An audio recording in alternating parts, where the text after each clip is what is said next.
That's what they, No, that's, not the prosecutors or the people that work there. Okay, notice is hereby given. The zoning board of appeals of the town of Islip will hold a public hearing on Tuesday, April 25, 2023, on the following applications at the times listed or as soon thereafter as they may be reached. it's young. At such time, all interested parties will be given an opportunity to be heard. He's in charge? But Schaefer took care of. Application number 289-23, Nicholas and Jessica Rooney. Permission to leave roofed over patio having floor area ratio of 26% instead of permitted 25%. When you hear your name, everybody, you can just come on up to the podium. Residence A District, west side of West Shore Road, 360 feet North Cross Road, Oakdale. Good evening. Good evening, sir. Please state your name and address for the stenographer. Nicholas Rooney, 236 West Shore Road, Oakdale, New York, 11769. Do you have anything to say on it? Or just as it is? Just want to say, Is there anyone else that would like to be heard on this application? Any questions from the board? No. No? Take a motion on this? I'll make a motion to grant the application. Second. All in favor? Aye. Application's been granted. Thank you. thank you very much. Application number 290-23, Eileen O'Connell. Permission to leave hot tub having rear yard on a through lot of 32 feet instead of required 35 feet. Residence AA District, east side of Astor Drive, 250.73 feet north of Mill Pond Road, Sayville. Good evening. Please state your name and address for the stenographer. Eileen O'Connell, 249 Astor Drive, Sayville, New York. Okay. And anybody else have, would like to be heard on this application? Is there any questions from the board? No. No? Sable? Sable, make a motion to grant the application. Second. All in Thank favor? you. Aye. Application's been granted. Thank you. Thank you. Application number 50-23, adjourned from January 24, 2023, Michael and Kelly Bacchity. Permission to leave shed on concrete having rear yard of 1 foot instead of required 4 feet. Residence B District, west side of McCall Avenue, 140 feet south of 3rd Street, West Islip. Hi, good evening. Christina Bravin, Morano Expediting for 2938 Hempstead Turnpike, Levittown, New York, agent for the applicant. We came before the board in January, and at that time seeking a variance for a sunroom and a shed. Feedback from the board was not favorable, so we withdrew that portion of the sunroom from the application, and we're just here for the existing shed. The homeowner purchased this house in 2019, and it was existing.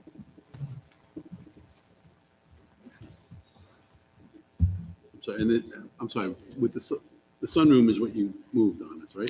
Sunroom has been moved to a conforming location and removed from the application. Yes, just here for the shed now. Just here for the shed now? Yes, there's a concrete pad that's 1 foot from the property line, but the shed itself is holding 2.7 at its closest corner and 3.6 at the other corner. And how long has the shed been there?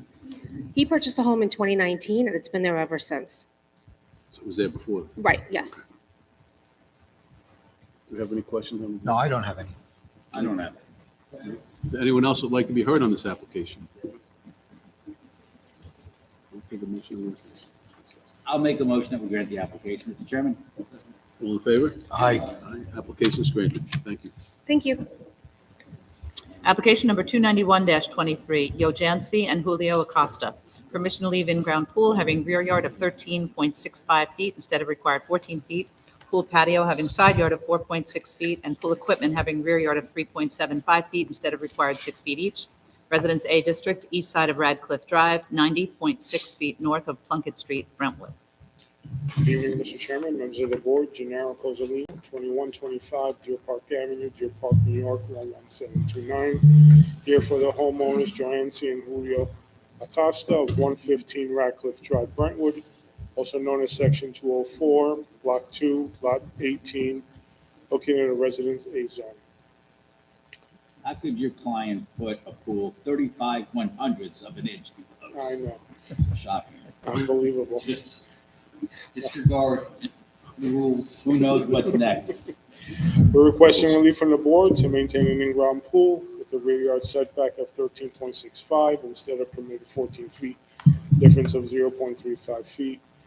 Variance to maintain pool patio with a side yard setback of 4.6 feet instead of permitted 6 feet, difference of 1.4 feet. And variance for the maintained pool equipment with a rear yard setback of 3.75 feet instead of permitted 6 feet, difference of 2.25 feet.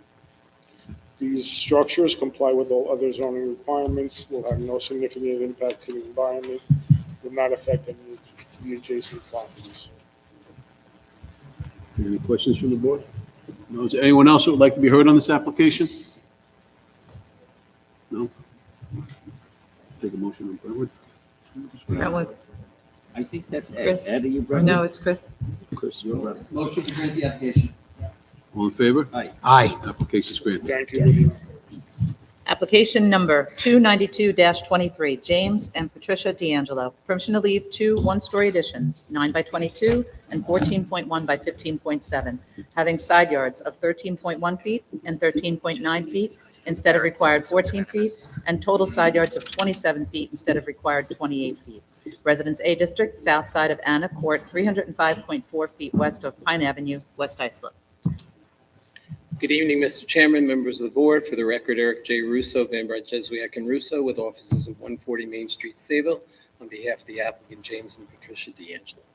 We're here asking for the variance relief as cited by Ms. Pissarro, and we have spoken with Deirdre Ryan and confirmed that there are precedents from 2003 and 2010 for similar, if not greater relief than what we're asking for this evening.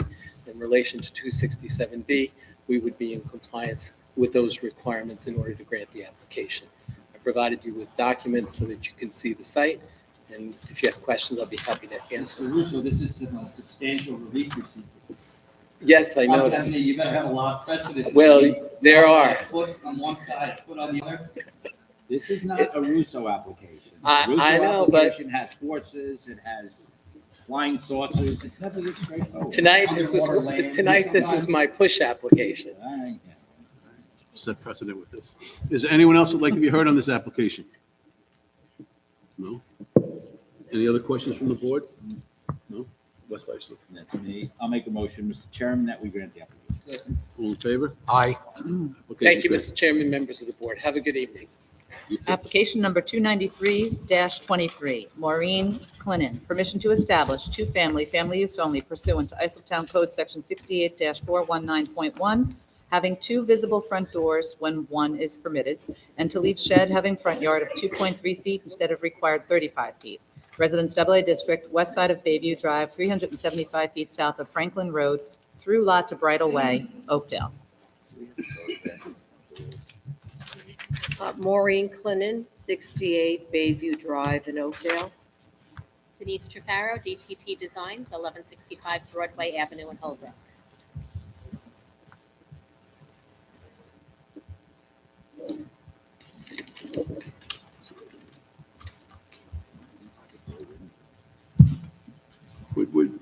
Good evening. We're just looking at the pictures that was provided, and the call references two front doors, which we can't see in the picture. Can you tell us where they are?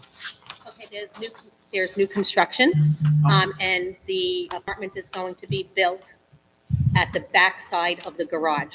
So looking at the front elevation view, it'll be on the right side.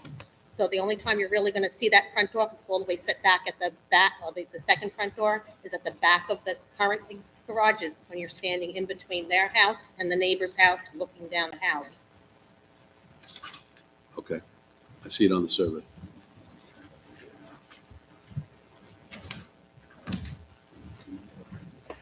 Oh, I see.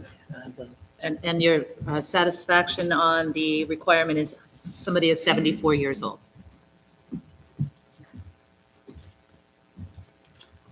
How far back is that proposed second front door going to be? Back from the existing garage or From the, the curtilage, is it the front of the facade? from the front of the property, the Yeah, property? oh, the front of the house, I'm sorry. Is it Okay, about from the 10? front of the house, it's the depth of the garage, which is 30 feet. Oh, it's set back 30 feet? No, the garage is 30. This is setback, Yes. maybe 20. 20 feet? You need two front doors on the front, or you can put one on the side? Well, this is gonna, this is the entrance to the whole addition that's going behind the garage as the, for the family use apartment. Why, When they're done with this construction, will there still be two front doors in front?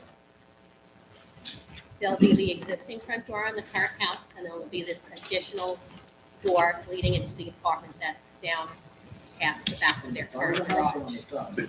In front. facing the front, because they're gonna have a little covered area there. Yeah, the reason why they And can't rain, the rain, rain's not gonna. This is the reason why they can't put the door on the other side, not in the front. Just for ease for her to get in To the from the right of the door. driveway.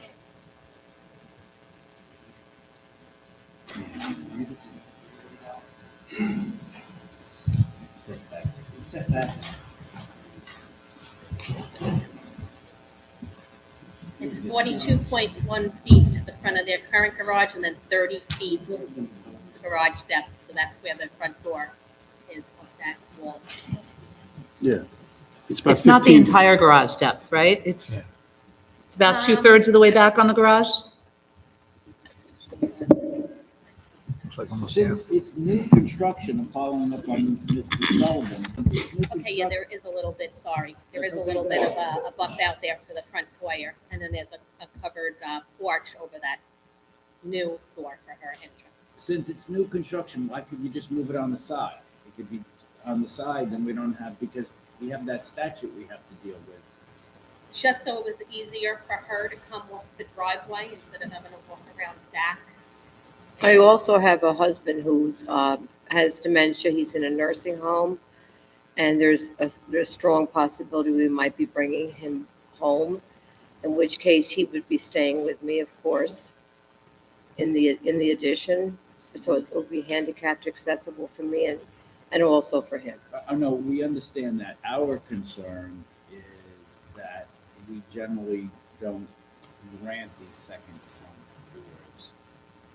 Granted, this isn't on the same facade of the home, but since it's proposed construction, it would be literally 3 feet on the side, 4 feet, whatever the width of the door is. That's what we're laboring with. It's not like you built it and it's going to cost $100,000 to fix it. It hasn't been built yet, so. Right, it just looks better for that Aesthetically. front porch too, to come in front of the door. If we had that covered area, then out the side, and we get closer to the property line. And, design-wise, it would look a little more awkward having the porch just sticking off the side of the The, house. the area in front of the new proposed door, that's not going to be paved, right? Not all the way down, but there is a covered porch there too. If you look on the, I'm gonna be honest, I don't think that the situation like this is really what is in the intent of the ordinance. What do you base that on? Well, the policy seems to be to prevent two front doors from being in the front of the house. But this really is on the side of the house, it just happens to be facing the street. But The other problem is that you could sell this house tomorrow, you can have two front doors, and the next person can use them, differently, and you're still, you could use them. Well- I think it's fine, but the house is sold, and that person has to grant the variance on two well, front this doors. is only for family This use is too. family owned, yeah. I have 6 children and we've all discussed this. The house cannot be sold and the house cannot be rented. It has to stay within, It can be rented. no, it won't because I'm going to, What I'm saying that, but it can be. We just think that it's not going to be an encumbrance on the neighborhood since it is so far set back than the neighbor's house, which is the same, pretty much frontages as theirs. So it's blocked if cars coming from that side of the street, from the other side of the street, Theater deal. set way back. No one's really gonna see it, like I said, unless they stand there when they're walking their dog and look down the alley. Yeah.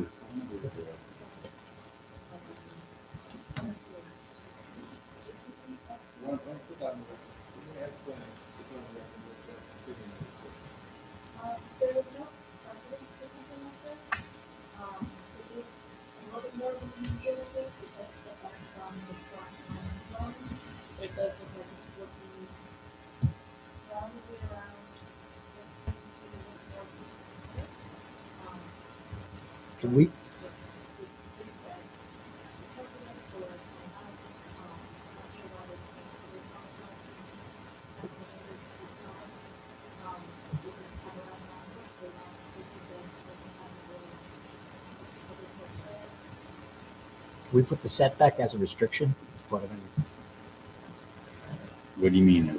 that it's required if they deviate in any way, it's part of the variance. I don't think we're worried about the setback as we are about the the appearance of the two front doors. Right, but what I'm saying is if it's recessed that far, I mean, to make that a requirement, is that something?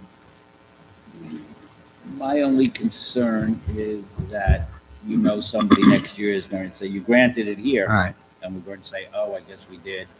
And we'll look who signed the opinion at the chairman and say, what was he thinking?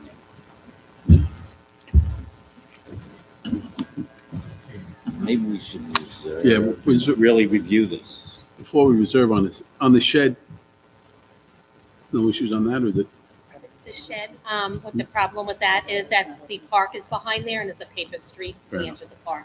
So that's their rear yard, but yeah. Part of the park property. no? What park is back there? Byron It's Lake, actually on their property. Yeah. Byron Lake State Oh, Park. yep. Very well. Okay, is there anyone else that would like to be heard on this application? All right, so we're going to reserve. We'll take a motion to reserve. I'll make a motion to reserve this.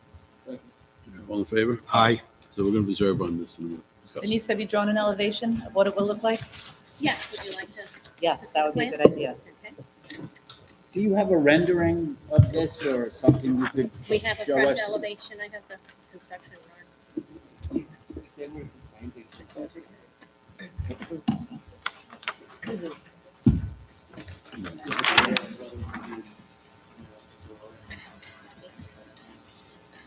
This is not very much thing. It's so big. Right, it's not big, yeah.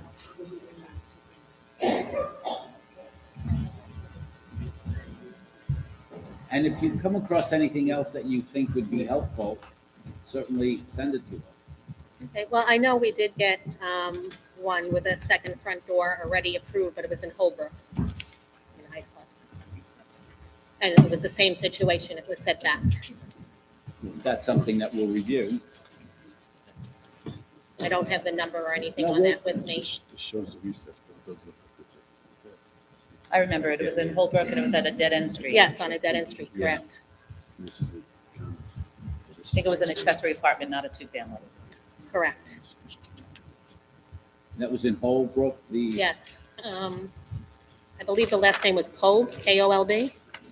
Yeah, I I don't- see it. I don't Came remember. twice, right? Yeah, I don't. Do you know how yeah. long ago it was approximately? Less than a year. Yeah, less than a year. Oh, Mhm. you remember? Yeah. It was 20 years ago. I remember. The second door in that case was up against some wooded land, I Wooded think owned land. by the town near the Right, right, airport. because it was a dead end. And it was a Yep, dead-end so street, there was, yeah. All right, so we've reserved decision and we'll make a decision and get back to you. Thank you. Thank you. Okay, thank you. Application number 294-23, Carolyn Roth, permission to establish accessory apartment pursuant to Islip Town Code Section 68-602. Residence AA District, southwest side of President Street, 345 feet southwest of Ocean Avenue, Oaktown. Good evening, Chairman, members of the board. Christina Fry, an attorney with offices at 7 Pine Ridge Drive, Smithtown, New York, on behalf of Carolyn Roth. We're here before the board today to grant an accessory apartment for a space in the house that is currently unoccupied, that had been occupied by Ann Roth, who reserves a life estate in the property, who has now been transferred to the Bristol and Sayville for full-time nursing care. Unfortunately, we do not, while we meet all other aspects of an accessory apartment, we do not meet the owner occupancy requirement, which requires an owner occupant have at least a 50% interest. The deed that was submitted with the application indicates that Carolyn Roth is only a 20% interest holder in the property, with the other 4 owners being her siblings. Due to the fact that she still has the life estate in the property, out of respect and acceptance of that, they have not been able to transfer the deed to Carolyn.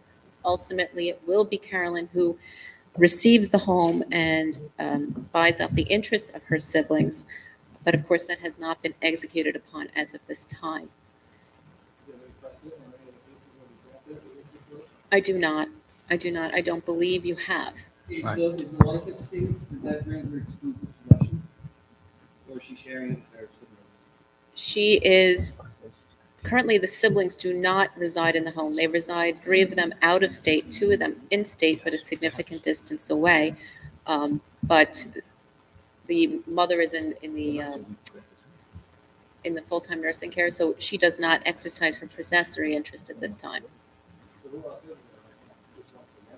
Just Carolyn and her husband live in the upstairs of the High Ranch, and the second floor portion of this, first floor, I'm sorry, is dedicated to the accessory apartment. Who's gonna live there? She would like to rent it. Right, this violates the statute, though.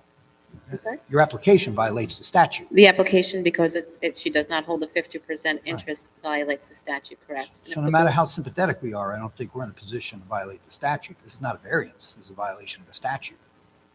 I viewed it as a variance of the statute. You can variate the penal law at that point, you know. Yeah, it would be a use variance. Yeah. My concern is, Ms. Fry, is that I've been on the board long enough. I remember when the town board adopted this section in 2017 because they were trying to ameliorate a problem where people had a much lesser interest, saying, aha, I still have an interest. So I think before that, and somebody will correct me if I'm wrong, it was 1%. I mean, there was no percentage listed. And the town adopted 50% to have a cutoff. And as Mr. McCabe said, it's a statute. It would be then a use variance. And that's the whole kettle of fish. It's different than just a variance, an area variance. How do we get around that? Well, my other solution was perhaps to grant it with the condition that the deed be transferred within a reasonable period of time. I don't know how long the mother has left. I haven't asked those personal questions as to what her status is in the nursing home. Would it not make more sense for us to just wait until the deed gets transferred?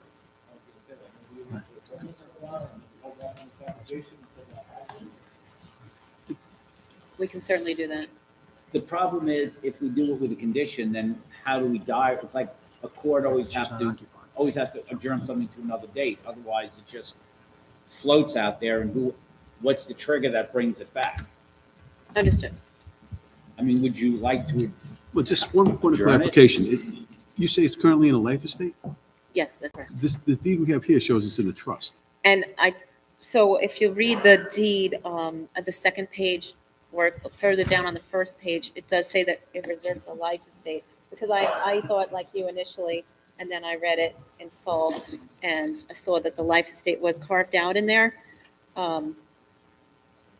Yeah, at the bottom of that first page of the deeds, subject to a life estate reserved by the party, the first part for her life use and occupancy. And so she's not using it, obviously. No, because she's just been put in the nursing home.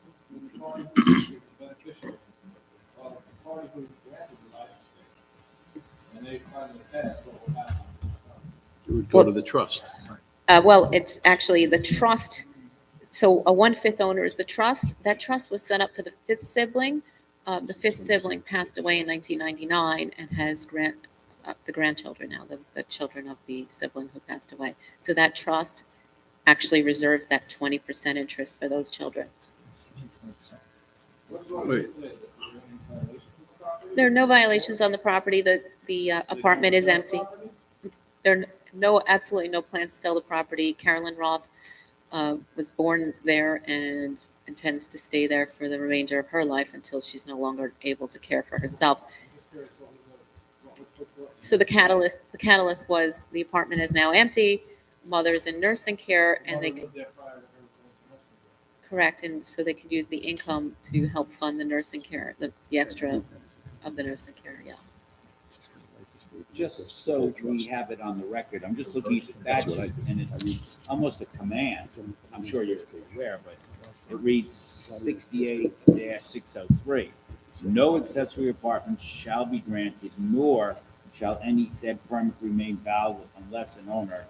And it goes on to say, an owner is defined as a title holder with no less than 50%.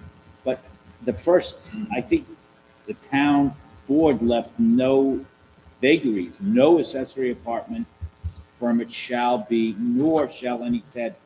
How do we get it? That's what we're kind of struggling. How do we get around it? I mean, it's a command, as Mr. McCabe. And when I initially filed this, I did not even know about this code provision. It was brought to my attention about a month and a half ago. Would you like to adjourn and maybe get the transfer? We can certainly take an adjournment and see if that can be done. In the event it can't be done, then we can withdraw the action entirely. So you requesting an adjournment? Correct. All right, so we'll grant an adjournment. Open date. We'll give you an open date and you'll let us know. Very good. All right. Thank you. But we just can't leave it open forever. What are we gonna do? There's nobody in the apartment. They could withdraw the application, as you just said. Okay. So you have- Right? How There's much- no violations. There's nobody in the There's apartment. no violations. The apartment is empty, unoccupied, as the photos do show, and will What would you remain so. think you needed? 3 months-ish, 2 months? I would say, She's got a life estate. So, I'm not gonna rush her. We don't want to get involved in rule against perpetuity. yeah, I Leave an think, open date. I think if you don't mind, and then I'll contact the family, discuss it with them, and see what can be done, and they can make a decision on whether they want to withdraw it. Put it back on, just notify Mary. I will do so. I will do that. Okay. Thank you very much. Thank you. Have a good evening. So this walk left. Look at it after. Oh, yeah. Sure. We have my secret one. Bring this one home. Pat you down before you leave. Application number 218-23, adjourned from March 28, 2023. Ryan and Brianna Mecca. Permission to leave awning and staircase having side yard of 11.4 feet instead of required 14 feet, resulting in floor area ratio of 30.4% instead of permitted 25%. Addition to detached garage having side yard of 0.5 feet instead of required 4 feet. Deck on side property lines not having required setback of 4 feet each. And rear yard landscaping of 7.8% instead of permitted 40%. Residence B District, south side of Allens Point Road, 150 feet east of Degnon Boulevard, Bay Shore. Good evening, Mr. Chairman, members of the board. Roxanne Trella, Dynamic Expediting Services, with offices at 1040 Terry Road, Ronkonkoma, New York. Good evening, members of the board, Secretary, Council. Elise Grasso, 320 Carlton Avenue, Central Islip, New York. Good evening. Good evening. So before we get started here, I just wanted to amend the call of the meeting. The awning and the spiral staircase have been removed, so we will be removing the variance required for the side yard setback of 11.4 instead of the required 14 feet. And being that the awning was removed, it actually increased the rear yard occupancy. So instead of 7.8%, it actually exists at 16.66% instead of the required 40. Does it also change the FAR? It does, but zoning was unable to calculate it.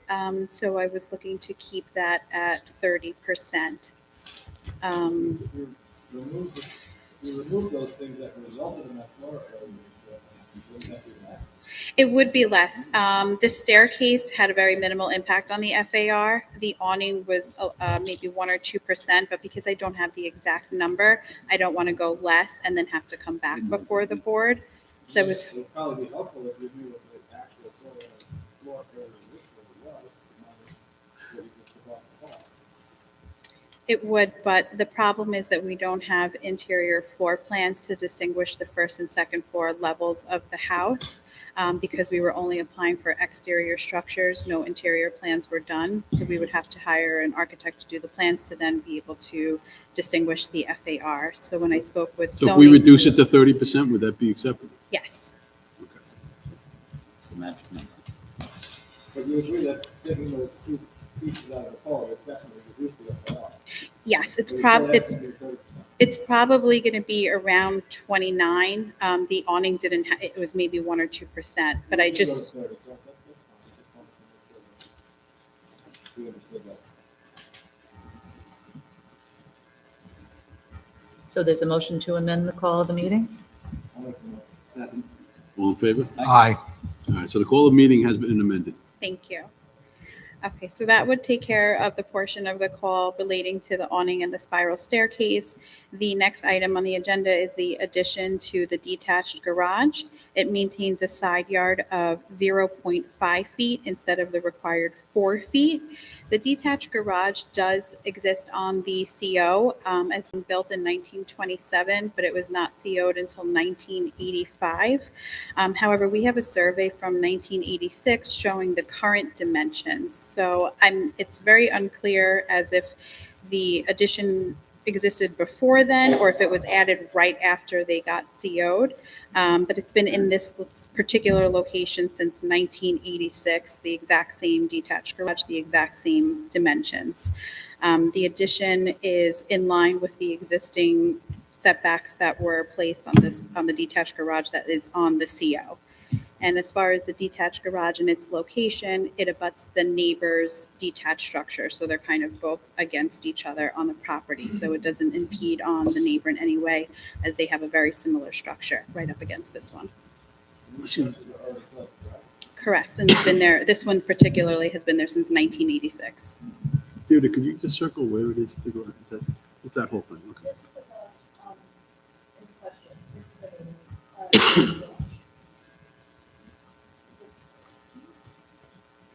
The biggest problem we have is like landscape, the rear yard landscape. Yes. So,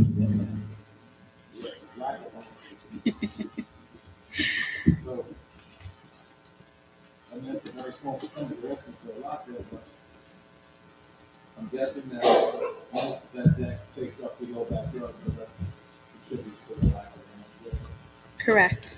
And the decking was installed prior to there being a rear yard occupancy code inside of the town of Islip. So it was installed prior to then. The deck code for rear yard occupancy came into effect in 2003, and we have aerials as back far as 2001. The one prior to that is very unclear, but in 2001 you can see that the yard exists exactly the way it exists today. Did you find build this deck or? No, our client just purchased the property recently. And like I said, you can see the deck and the patio and it's the same exact condition as far back as 2001, prior to the rear yard occupancy code. Not speaking to the rest of the board, but I don't think that was 7.8% of the land. Well, we amended the call to 16.6% because the rear yard, the awning that was erected was removed. The rear yard occupancy starts at the rear line of the dwelling. So once the awning was removed, it actually gets pushed back, and we were able to increase that to 16.6%. David, do you have anything on this?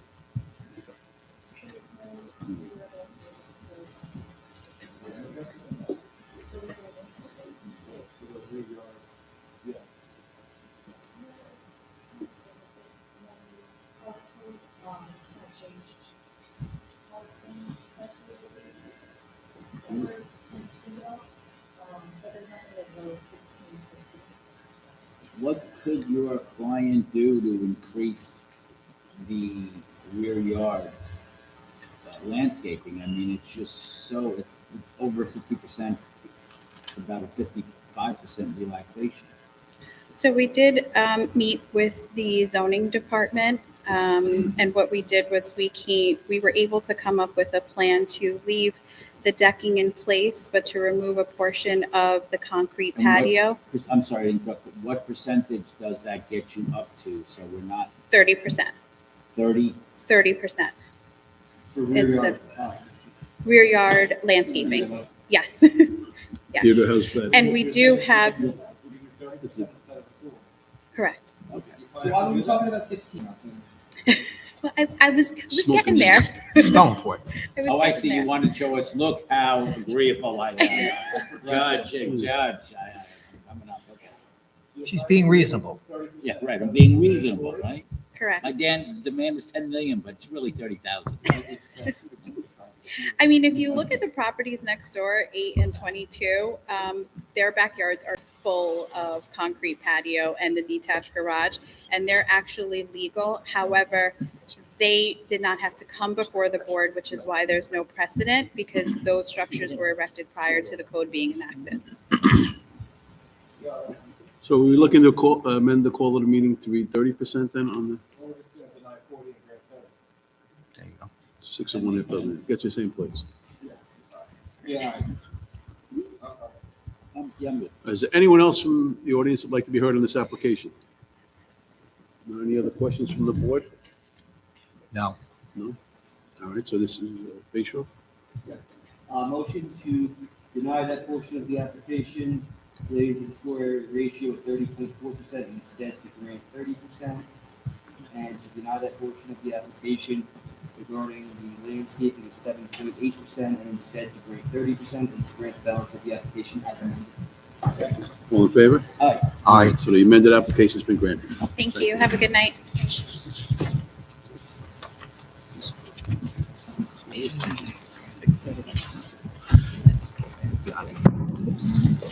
Application number 295-23, Olga Perez and Elva Aguilar. Permission to establish accessory apartment pursuant to Isaac Town Code Section 68-602. Residence Double District, southwest corner of Willoughby Street and Evergreen Avenue, Brentwood. Good evening, Board. Maria Hickey, Victory Expediting, 606 Johnson Avenue, Suite 25, Bohemia, New York, 11716. Who came up with that name, Victory? I did. I like it. Mhm. Most of the other names were taken, so I went with that. Loser expert being nice. We win sometimes. Some applications get me up. So I'm here for permission to establish an accessory apartment. So marketing. Square footage and driveway, fit the criteria, so.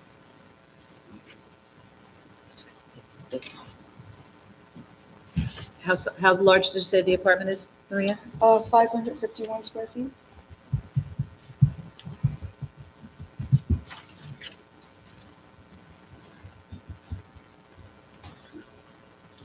Any other questions from the board? I'm sorry. No, Is I there don't have any anyone- questions. Anyone else would like to be heard on this application? No? Take a motion on it. Covered? Motion to grant the application for hearing. All in favor? Aye. Victory. Thank you. Application's been Victory. granted. Victor. Have a nice evening. Application number 296-23, Marilyn Stern. Permission to leave above-ground pool having rear yard of 10.2 feet instead of required 18 feet. Pool deck having rear yard of 8.4 feet instead of required 10 feet. And pool equipment having rear yard of 5.3 feet instead of required 6 feet. Residence AA District, northeast corner of Magoon Road and Eaton Lane, West Islip. Marilyn Stern, 1 Lagoon Road, West Islip, 11795.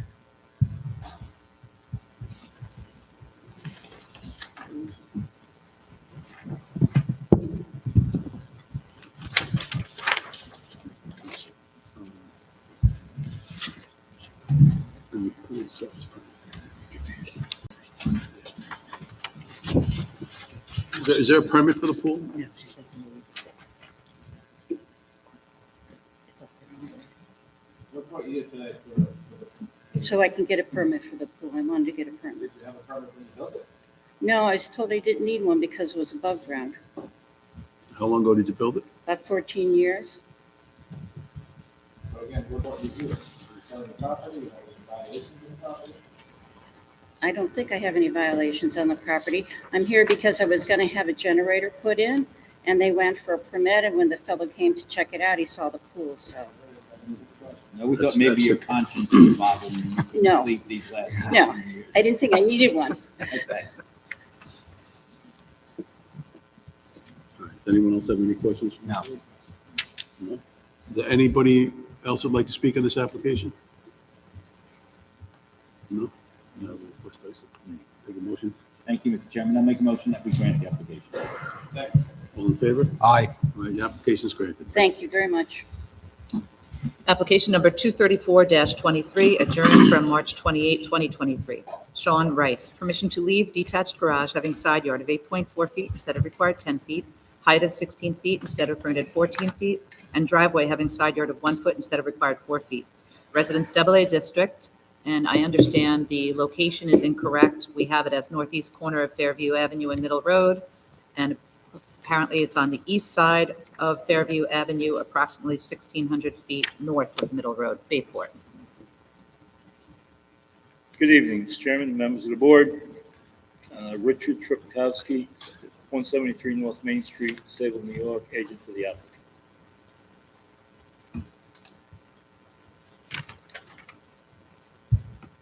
As per our previous hearing, the biggest question seemed to be with this situation was the proof that the ridge height was not changed after the garage was enlarged. And the code changed to a height of allowing only 14 feet. I provided an old survey which didn't have a ridge height on it. So the size is consistent with that. I presented photos to the board showing that what they did back then, they stamped lumber, I don't know if they still do it, with dates, and showed the dates of the lumber in the building, which was, I believe, 1986. We also had an ISO town inspector come to verify that the ridge height does not appear to be changed. And he agreed and concurred that, yeah, it looks like when it was built, there's no change to the structure, they could increase the height from when it was built. Mr. Chipakowski, did he issue us a memo to that effect? He said it was going, no, it's going.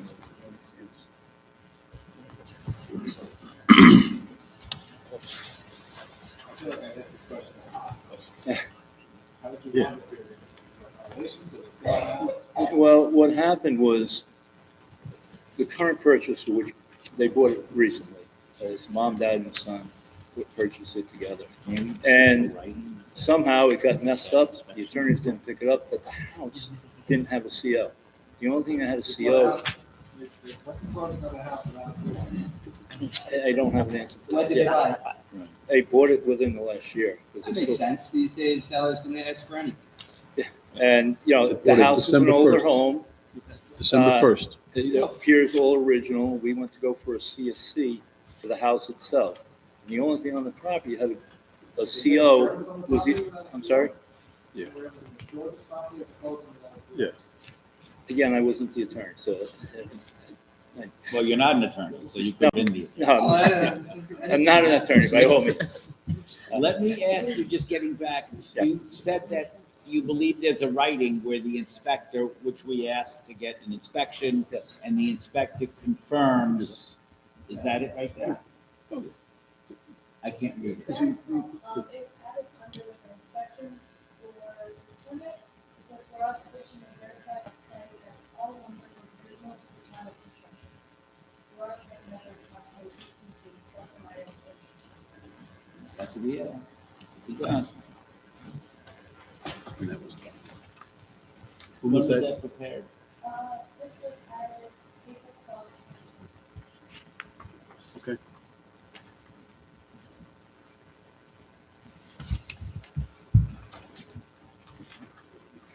So that shows that it was built back in 86.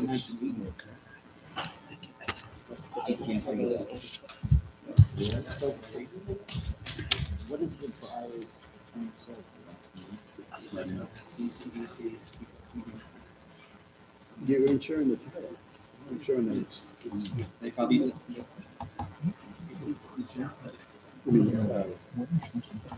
Liability insurance? Yeah.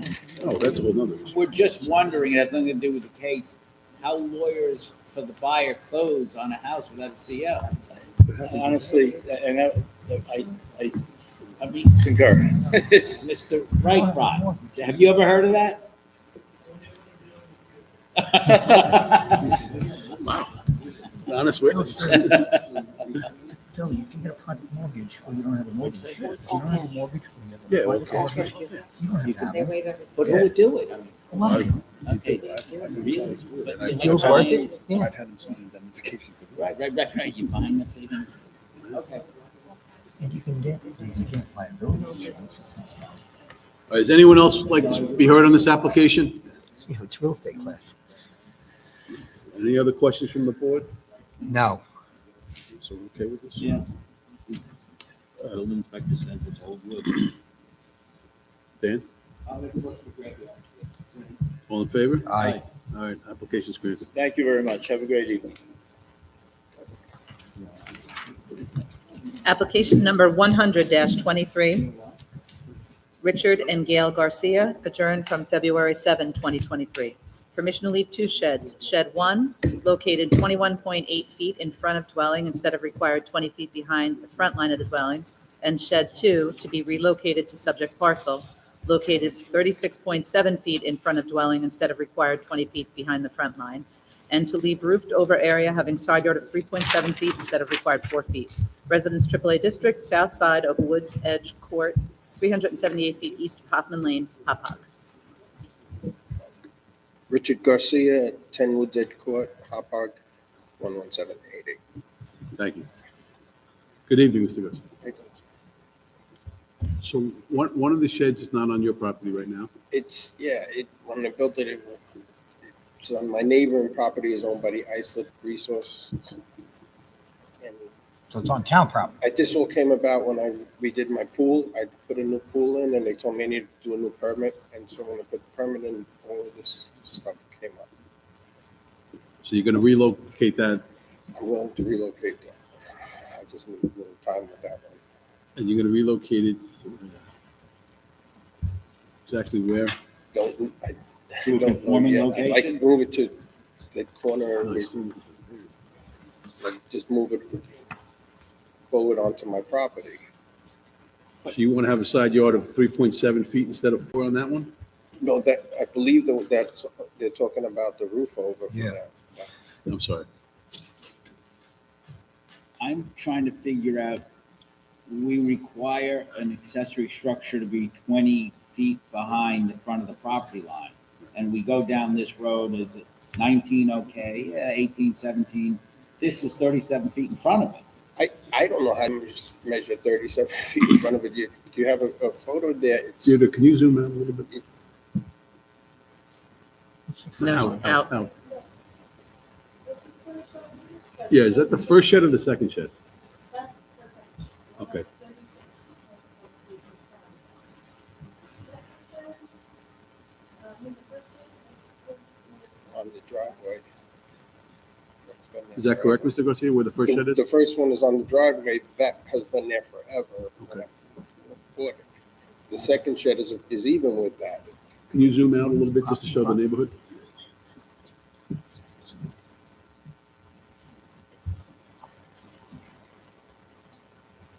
A little bit more. The it's the landfill to the side, that's the landfill. Yeah. And those 3 lots are all owned by the town. I don't have a problem. I would ask. That's the landfill that you bought, correct? Yes, I would yeah, the say that landfill. we have to do it and make a notation, so I would grant all the surrounding circumstances. Right. Can we, in the decision, can you make a note as to why we're granting it? And you're gonna bring the shed 2 conforming, you're gonna bring it onto your property. Yes. Aside from the fact that it's in front of the house, you're gonna set off Bring the it property onto my correctly. property, yes.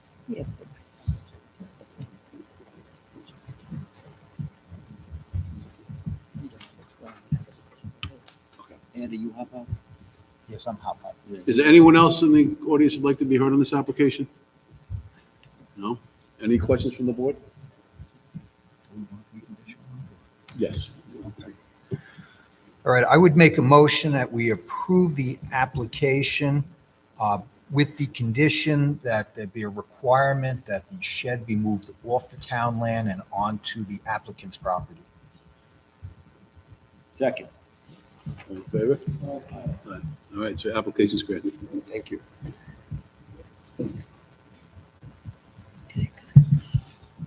Application number 189-23, Howard and Vicky Raffleson, adjourned from March 14, 2023. Permission to erect 1-story dwelling and to install mechanical platform, leaving rear yard of 11.8 feet instead of required 15 feet, all having floor area ratio of 44.1% instead of permitted 30%. Residence BAA District, east side of Schooner Walk, 450 feet south of Central Roadway, Summer Club. Good evening, Jamie Winkler, expediter for the applicant, and this is the architect, Nick Fluger from Buller Fluger Associates. Good evening.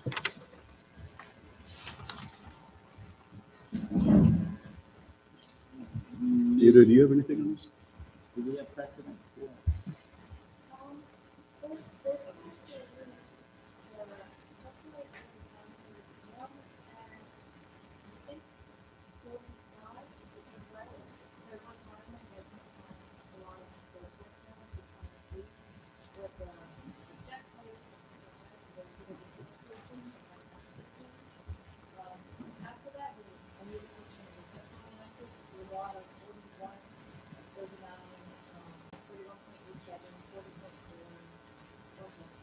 But do those line up to these? Are we comparing apples to apples?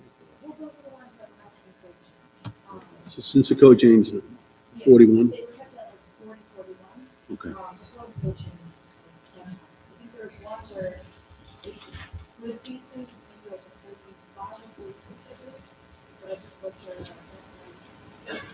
And that was before the code or? Okay. So after the code was 40 and 41. So the nature of the character of the neighborhood after the code is 40, 41. Can you get this down? How about if we compromise and we 41? settle at 42? And the reason why I ask that is because there was a new house that was built less than 2 years ago, just 4 doors north of this proposed house, that was 41.87, also on 120 by 100 lot, and also new construction. So that would be almost an equal comparison. Do you have that? Okay, so 41.87? Okay, if you don't want to round it I'm over. not saying yes, I'm just one person. I understand. I just rounded it over to 42, but 41.87. We could go You don't like rounding? 41.8. All right, just trying. 41.87 would be acceptable. Yeah, we could round it down. That's true. No, it's over 50. You can't round it down.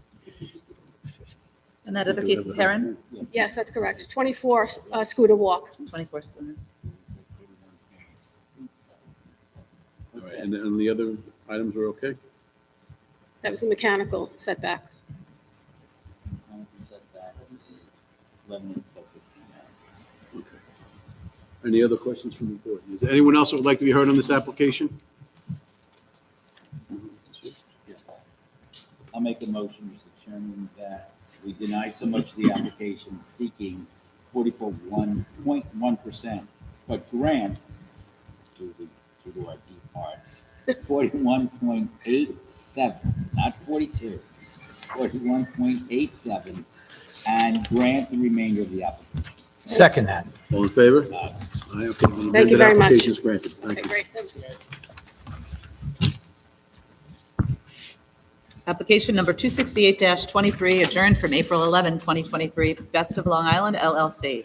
Permission to subdivide lot into 2 parcels. Lot 1, to erect 2-story dwelling on lot having width of 79 feet instead of required 100 feet, and lot area of 19,188 square feet instead of required 20,000 square feet. And Lot 2, to leave 2-story dwelling on lot having width of 79 feet instead of required 100 feet, and lot area of 14,327 square feet instead of required 20,000 square feet. Residence AA District, south side of Candlewood Road, 584.26 feet west of Illinois Avenue, Bay Shore. Good evening, members of the board. Chairman Randall Whitebroad, 144 West Main Street, Bay Shore. Good evening. Mr. White, I never pronounced it, I'm sorry. Yeah, you did a good job, yeah. I call you Randy. It's German for white bread. Oh, is it really? Yeah. Okay. Can you give us a layout of how many homes in a 500-foot radius that are in this, I have a radius map, but I haven't, and how many have the same or similar dimensions? Sure. A majority of the homes on Claremont and Arizona, which are south, average around 18,000 square feet in size. Some have a width of 70 feet, some have 90, 100, 102. There are homes in that area that are 10,000 square feet in size, 12,000 square feet in size. You know what I'm asking? I'm sorry. Is this like the neighborhood in the area? Well, yeah. It is. I'm sorry, I didn't make myself clear. What I wanted, can you give us a number of how many homes are In the that 500-foot area. Even if a little piece of it does not be the whole. Do I include Residence B, which is just to the north? Yeah, give us the whole. Oh. Geez, more than half No, that's. of the homes. You want a number? How many homes are there? 40? Because. Yeah, I I actually could submit to the board a list of, that probably looks like 40. The reason I'm asking is, did you say 40? The reason I'm asking is, if you tell us there are 40 homes that have the entirely subsumed or portion, there are 40 homes, and I have 18 that is similar, that's pretty persuasive. If you say I have one, so that's what I'm trying to get. what Right, the I got numbers you. are. Well, because there's two requested variances, if we're talking about lot width, I have, 40, let's call it. If Okay. I'm talking about lot size, Right. well, you got Residence B right to the north. You know, they're averaging 7,500 square But feet. that's- I okay, know, so it's a different, I can't really compare apples to All right, apples. how about in the same zoning? In other In the words, same zoning. Yeah. Well, it's kind of a, I don't know if you can hear me, this double A zone is kind of floating there, right? Mhm. You've got these to the north, you've got these to the east, you've got these to the west, and you've got double A to the south of that. Yeah, I see. Right I there, agree. Which are conforming with the length heights of the parcel that I'm talking about now. So let me You've got just- 79 here. So I'm looking at the 6 parcels. I don't know if the north, south, east, west, but look immediately behind the subject property. Those all look much narrower. They are, they're not 79, those are 88. They're If you 80, go further south to Arizona and Claremont, you'll see the ones that are 79 or right there. the one where the arrow is, happens to be right there. What's the width of those? Those I 88? believe that one's 88. No, but they look narrower than the No, subject. no, remember the subject property is outlined in full property. Yeah. Oh, That's okay. So you would have 2 parcels of what sizes? 79. 79. Down, so you can see what a 79 width parcel is. What is that building down there? The big one, the, School? yeah. These are 79. But those are not within the 500 foot. Yeah, they're below the school.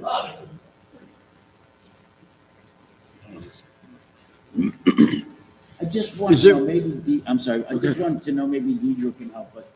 How many 79 footers are there in the 500 foot radius? The other mentions is double A and B, so Right. just like the double A. Yes.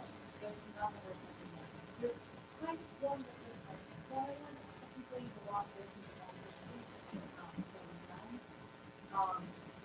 For a lot area, there's, I think again, this one is the only one that's close to 14,000. What's the next closest we have, so we're not granting such a substandard lot that, The next closest is probably, actually, the next closest is around 16.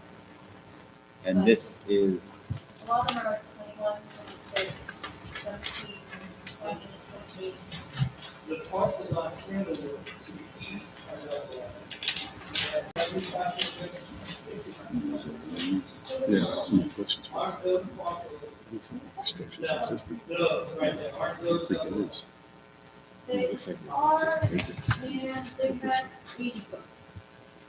On Canada. I have 75 and 60. no, it's, This double A, I mean, the 60 might. I have that from the Suffolk County tax map. The 69 is this lot that's in there, that's bigger. It's not equal, this one.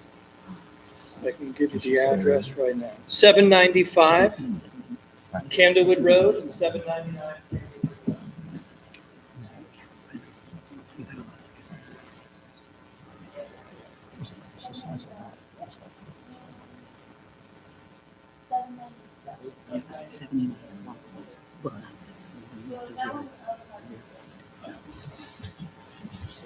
Is there an existing structure there? There is a home on the parcel, yes. And it has an 18-foot side yard setback to the east. And it's occupied, or? Yeah, well, new construction. Is it occupied? I do not believe it's occupied yet. so they're going to raise that? and No, build- it's going to stay there. So by subdividing the property basically in the middle, that home will enjoy conforming side yard setbacks, and the building envelope to the new parcel to the west will have conforming side yard setbacks. The of 18 feet. So Randy, the reason we're confused is we're looking at a 2020 aerial photograph, which kind of is the inverse of what you're saying.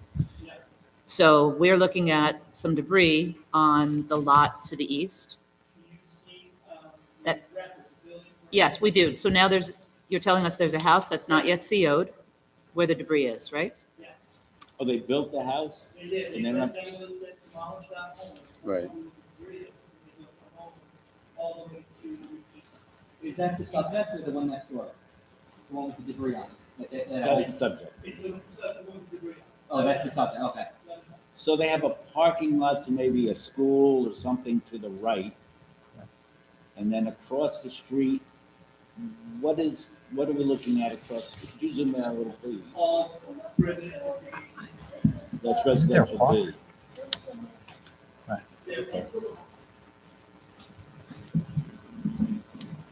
Now, the road front, even though the width is 75 feet, even if it goes lots of 100 feet of road, that's just skewed.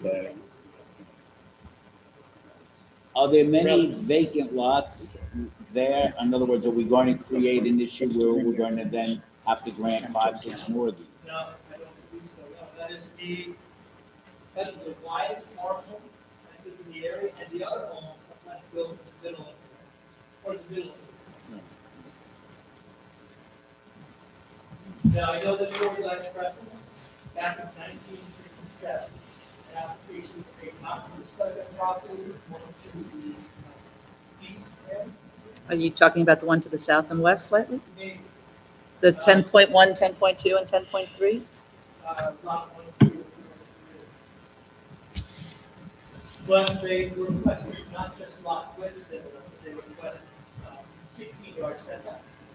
And there was one objection apparently to the use of property drawing field repair.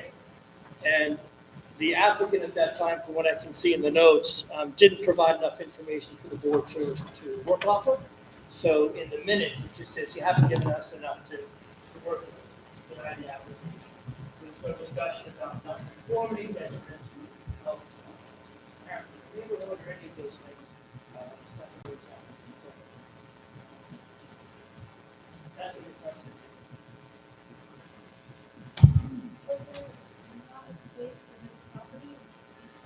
No, that's not this property, it was a neighboring property. No, actually, Mary and I looked at it, it was tax lot or map number of Oakdale Park 1442, and this is 1443. And when you look at the legal description of the property, you can see that it's not the same based off of its dimension off of Candlewood Road and the property to.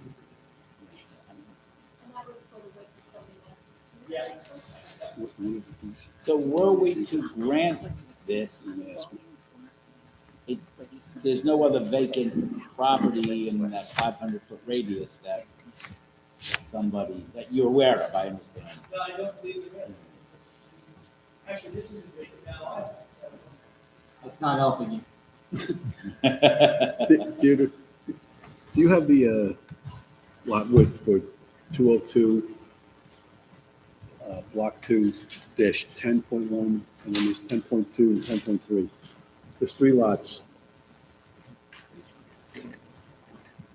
That are, yeah, those 3. According to land details, it says 88. They're 88? Okay. So did that not come to the zoning board?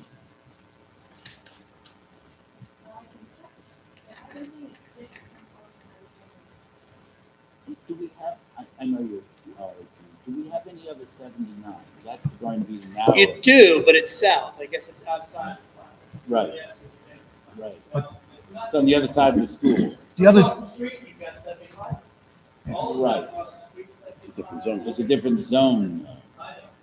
but you have 79 you indicated, right, on the same zoning? 79 south on Claremont and Emerald. Outside the 500. You spoke of an 80 before, an 80-foot wide lot. Yes. There's even 60 in the area, well, to the north, 60 and a B. On Candlewood Road, there's a 69-foot and a 75-foot. How far away? Right here.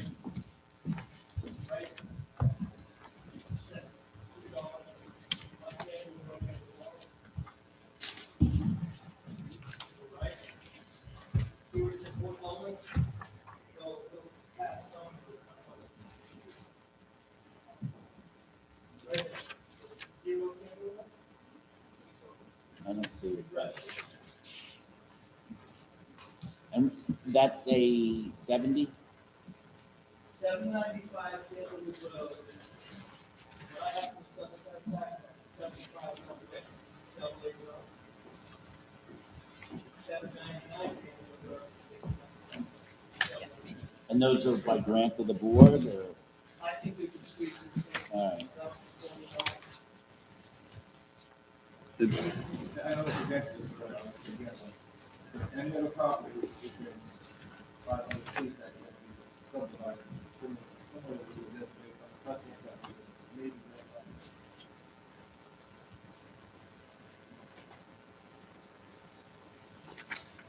Anything possible.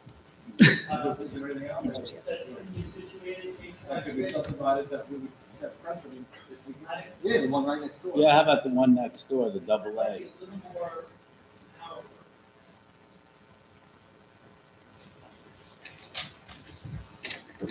It's one better for you, there, no other properties that Right. could possibly be granted this if we set precedent, but if there is, then we have to worry about it. Well, I think it's safe, Mr. White wrote, that there are no vacant properties. That's correct. So, This one's not vacant either. right, wait, I built a house on it, right? But I just want to make sure there is no vacant where somebody could say, I want to do that.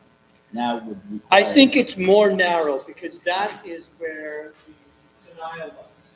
That's the parcel that was denied at 67. Okay. So it's more narrow because the building envelope that they had created or established showed setbacks of 60. It does look like it could be moved.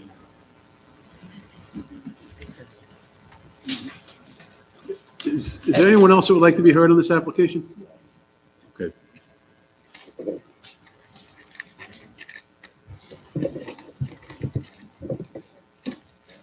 Please state your name and address for the stenographer. My name is Janet Tings, 217 Delaware Avenue, Bay Shore, New York, but I'm here representing Prince of Peace Lutheran Church, 800 Candlewood Road. Tings. I'm sorry, you're representing whom? Prince of Peace Lutheran Church, 800 Candlewood Road, which is the property adjoining to where these houses are, these It's properties are. directly to the right on this map. Yes. Could you point out where the church is like? Approximately. Yeah. That's, oh, that's the church? They got a little school in there. Okay. Is there a school there too, or just? Street.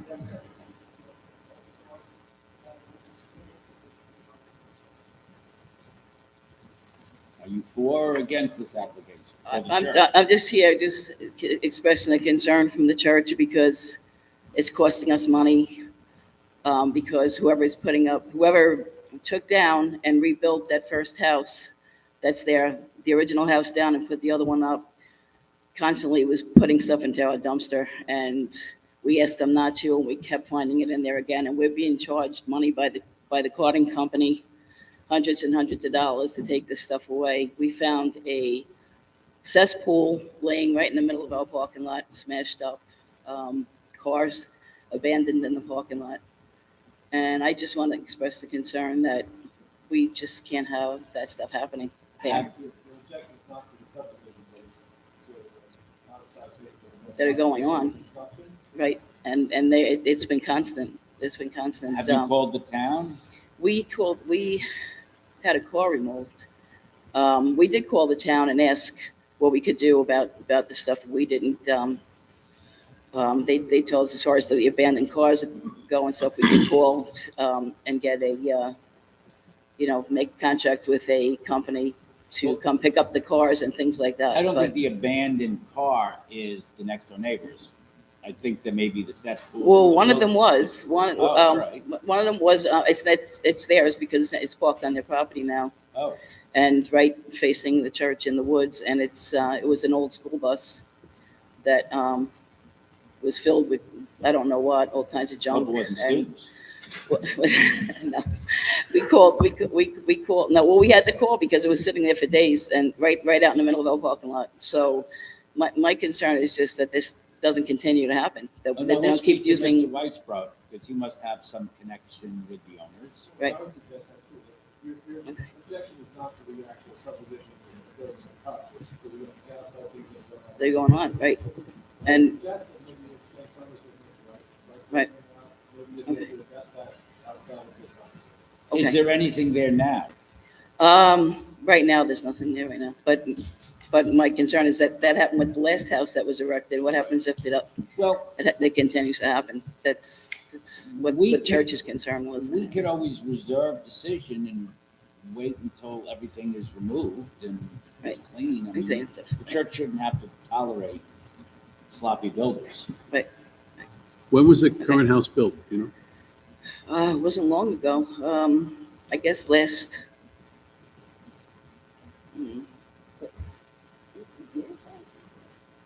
It was a couple of years. They were still building it recently though, because they had.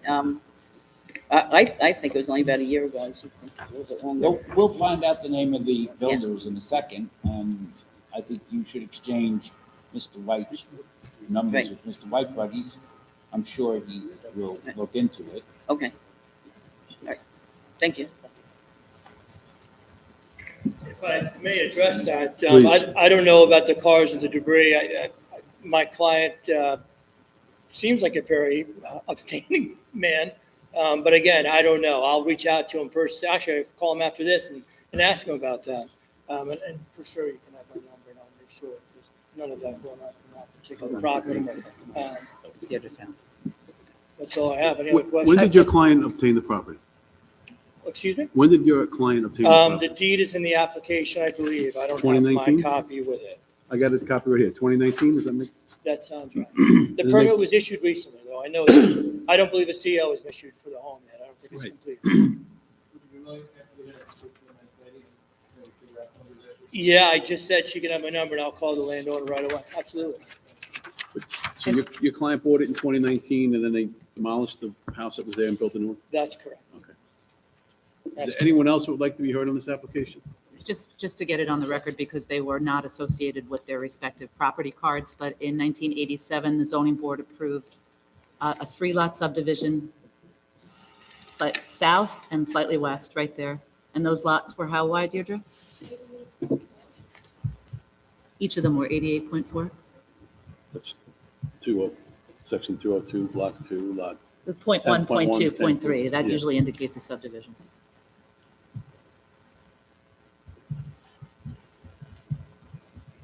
Any more questions from the board? No, any motion reserved? Motion reserve decision. All in Thank you favor? for your time. Appreciate Aye. it.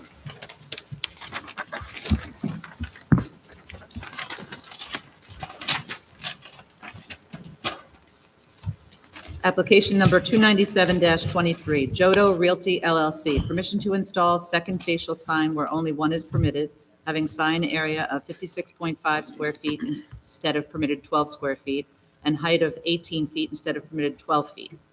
GST District, west side of Lakeland Avenue, 167.44 feet south of Smithtown Avenue, through lot to Smithtown Avenue, Bohemia.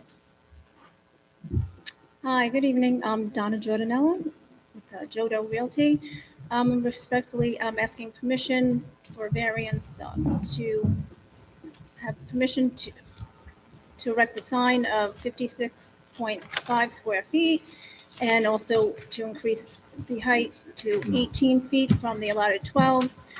And in doing this, it wouldn't set new precedent, seeing how just to the south of us, the Lakeland Plaza on December 19th of 2018, there was a sign granted for actually 60 square feet and 20, and 20 feet. If I can ask you a question, we have photographs. Oh, no. Can you see it? I think I have the same one. This here? Yes. Yeah. My question is, what is square footage of the sign depicted on this photograph? Okay, so the round square, I mean, I'm trying to get an yeah, idea the of what. separate, okay, so the 42 by 42, the round, That's 12.25 square feet. And then the Fultonberger, the longer sign, that one is 44.25. So the total that we're asking for is the 56.5 And then they want to square do feet. the same thing on the other side. The same thing? Don't they want to erect a second facial sign? On the Smithtown Avenue side? Well, I think that was just a permission to smaller. install a second facial Yeah, sign 'cause where it's- only one there's is two. permitted. Those are two. You're on a, you're on an intersection where there's like a fork in the road. You want a sign on both sides, both roads? The resident sign and the center entrance? Okay, I apologize because this sign company, This is You want to Smithtown put, you want Avenue to have sign. two signs up. yes, I On the same believe side there of the was building? this a smaller round sign that's not lit on the, It's all on the west side, correct? All the signs are on the west side of the building? Or are they on Yeah. both, two sides? Hold on, let's see what Deirdre has on this. I spoke with my coworker who is sign permit. There is a sign that's going to be on Smithtown Avenue, but it's a much smaller sign. Okay. Because they've kind of fixed both signs, both streets, that's why they want a sign on both sides. Right. Because it's a GSD district especially, they're going to like 12 square feet, which is not really great for a restaurant and friendly people. You don't be able to see that. So they're just asking for a very small sign facing the residences. On the Smithtown Avenue side? Smithtown Avenue. Yeah, As far okay. as signs won't be, Right. It's just, Which faces commercial property for the most part. it's a highway street. yes. Sign.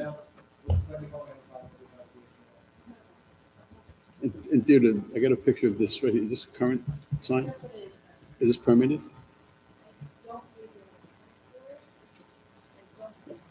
No, there's no, this sign is not there now. It's just a, like a banner. I guess I'm trying to find out, what I showed you earlier, this sign, can you see it? Yes. This is there currently. Yeah. Oh, that's, yeah, I'm sorry, I'm trying to, can you grab? I don't- There you go. Ms. Jane, That sign, what? Jersey Mike's across the street. Oh, that's the proposed sign. Yeah. So application is for two facial signs, The small the circle. little circle and the oblong shape.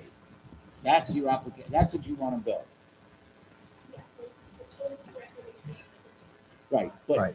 I'm just trying to establish what you have in your right hand is what you want. That's what it's going to look like. Correct.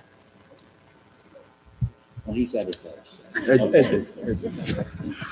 Okay, I got you. I just want, I don't know what 56 square feet looks like off the top of my head. Okay, it's the total of the two signs, but we're looking for, for, the area. And what's the Specifically. sign on the other side that's existing? The same thing? No, it's, I think it's 36 by 36. It's just a It's small. small. Yes, Smithtown. That doesn't need a variance.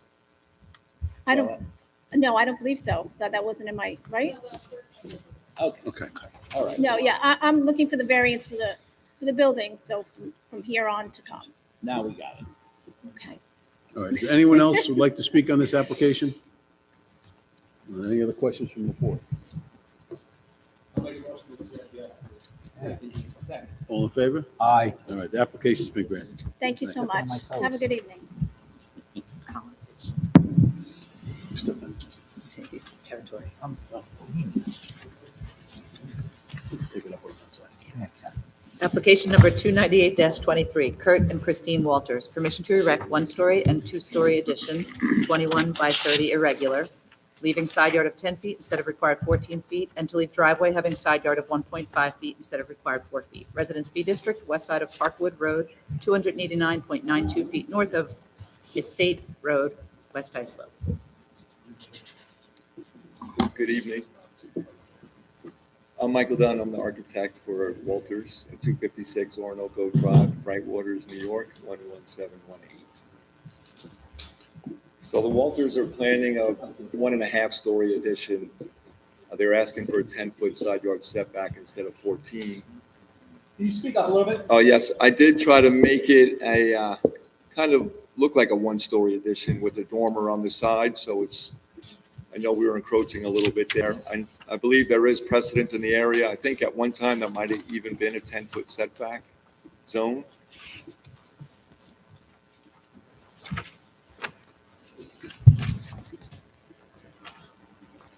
What is there currently there? Nothing?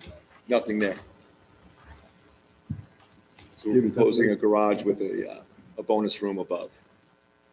There is precedent in the area, side yards of 12.5, 9.5, 5 feet, and 7. But right there, you're showing there's a structure there now, right?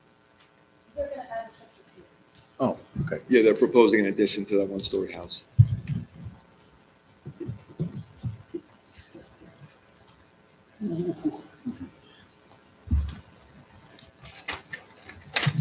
Any other questions from the board? Is there anyone else who would like to be heard on this application?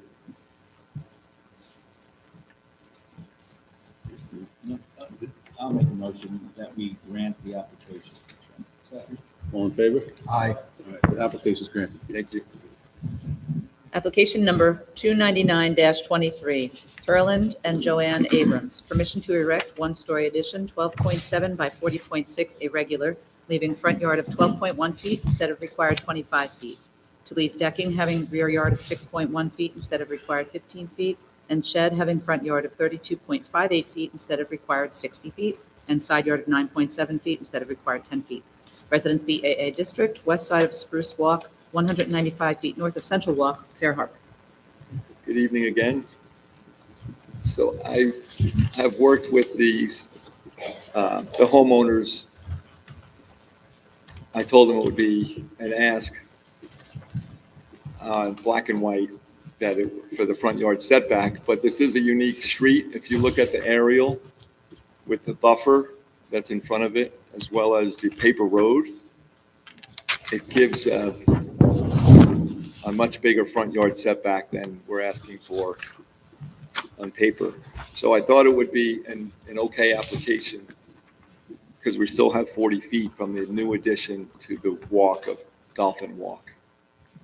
So that Spruce Walk is 12-foot wide, but it's a paper road. It's a buffer that's joined with another 16-foot buffer. I'm not sure why they did that back then, but that whole block has that buffer going north and south. If we grant this, are we going to allow everybody else to do the same thing? Say, look, there's that buffer, and everybody's going to encroach. That's my concern, and everybody will do it. And how do we say no unless you end up representing everybody? If we approve this, you might. It's a unique block that. What makes it unique? The big buffer, both buffers in front that give it the nature and character of the rest of Fire Island. So let's say it's unique. How do we prevent everybody grabbing onto that uniqueness? If that's a word. That's my concern. It would be those It 6 won't be- houses on the block. Everyone will come Mr. in. Dunn, I think the right answer here is you don't, because it is accurate, it mitigates the impact, and it should be considered for everybody. I And now he's a understand man of the people here. Everybody deserves it. that. I won't leave my If it card. applies to one, it applies to all. Yeah, I'm not sure how many are on that block. If you could see 5 or 6 Do we want to houses. do that? For some reason, Oh, there that's a was, different question. for some reason, there was a buffer required. I mean, we don't know the reason why. And it was adhered to, and now we're going to say we don't need a buffer. I mean, which we can, I just don't know if that's what we want to Well, do. he's not building into the, well, your clients are not building into the buffer, right? They're No. not encroaching. They're just Encroaching. trying to say that the front yard setback isn't as bad as it looks on paper because of this buffer. Exactly. Deirdre, how many houses are unique in this category? Half of Fair Harbor? No.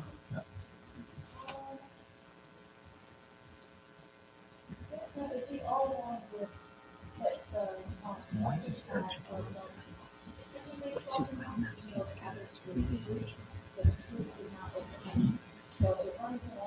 And it would just be the north side of Central.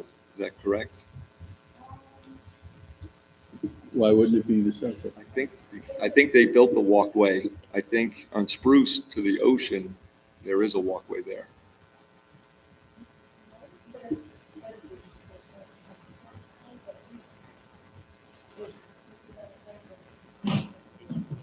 Yes, because that strip from there to the ocean that you just described is individually owned right now. It's not a, the area that you're talking about, the homes that face east have walkways that access Dolphin, not Spruce. That's right. So they cross over Spruce, which is paper at that location, That's right. and then go over the strip of land that Murray Barbash left when he developed Dunewood, and they access Spruce. I'm sorry, Dolphin, right? Yes. So it's quite unusual. It's two filed maps coming together, and for some reason, when Dunewood was mapped, it was mapped with that whole buffer running along the west side of Dolphin. Unusually so, those houses now cross over that buffer and access Dolphin, even though their addresses are Spruce. Who Right. owns the buffer? It's in the name of Barbash, Oh, who developed Still owns Dunewood, it. the edge of Dunewood and Fair Harbor. My concern is, and again, I don't know, I think we may have to reserve, is that we kind of made it a requirement on this board that you can't use other people's property to say, voila, I want the benefit of property I don't own. I just want to understand that we want to allow 6 other homes to do the exact same thing. I don't know, sitting here, I think we need, at least I'd like to study it a little more. A lot more. Can I ask Annie, what say you? So any front yard that gets anywhere close to a home is for a cutout, which is like 16.7, and the one which is close. It is only the house that are homes, and they often do have walkways cross over, so in order for the noise of the street. So since the front yard, you know, most likely would it would be a huge, development contract in there at this point, because everyone's walkways and everything's there already. But it is something that, if the board would grant, I would like to know that it's going to be, that it's going to apply, because technically it's like 40 to the current proposal. You can't say the following things that, Is there anyone else here that'd like to speak on this application? So we can reserve the So, decision. yeah. Okay, thank you, Mr. Chairman. I'll make a motion that we reserve decision on. All in favor? Aye. Aye, decision goes out. Okay. Application number 300-23, Dominic and Kelly Bertucci. Permission to elevate dwelling, leaving first floor elevation of 16 feet instead of permitted 15 feet. To erect decking with outdoor shower, leaving front yard of 19.58 feet instead of required 25 feet. Side yard of 10.3 feet instead of required 15 feet. To erect second floor decks, leaving front yard of 19.58 feet instead of required 25 feet. Side yard of 4.16 feet instead of required 15 feet. To modify roof deck, leaving side yard of 10.18 feet instead of required 15 feet, and to erect shed, leaving front yard of 19.58 feet instead of required 60 feet, all having floor area ratio of 45.51% instead of permitted 30%. Residence BAA District, west side of East Lighthouse Walk, 180 feet south of Cedar Court, Kismet. Good evening again, and this is Dominic Bertucci.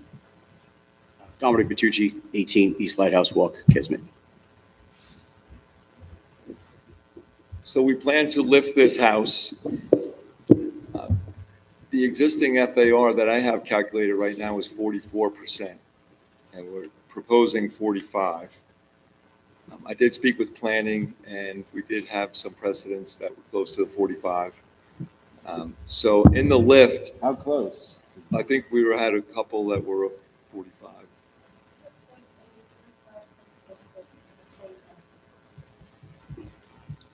So in the lifting of the house, which is the third one in from the ocean, and the first house that would be in that FEMA flood zone of AE 11 It abuts right up to the next big house next to it, which is in a different flood zone. It's a VE 18 or 16, which puts the finished floor of that house next to it at elevation 20.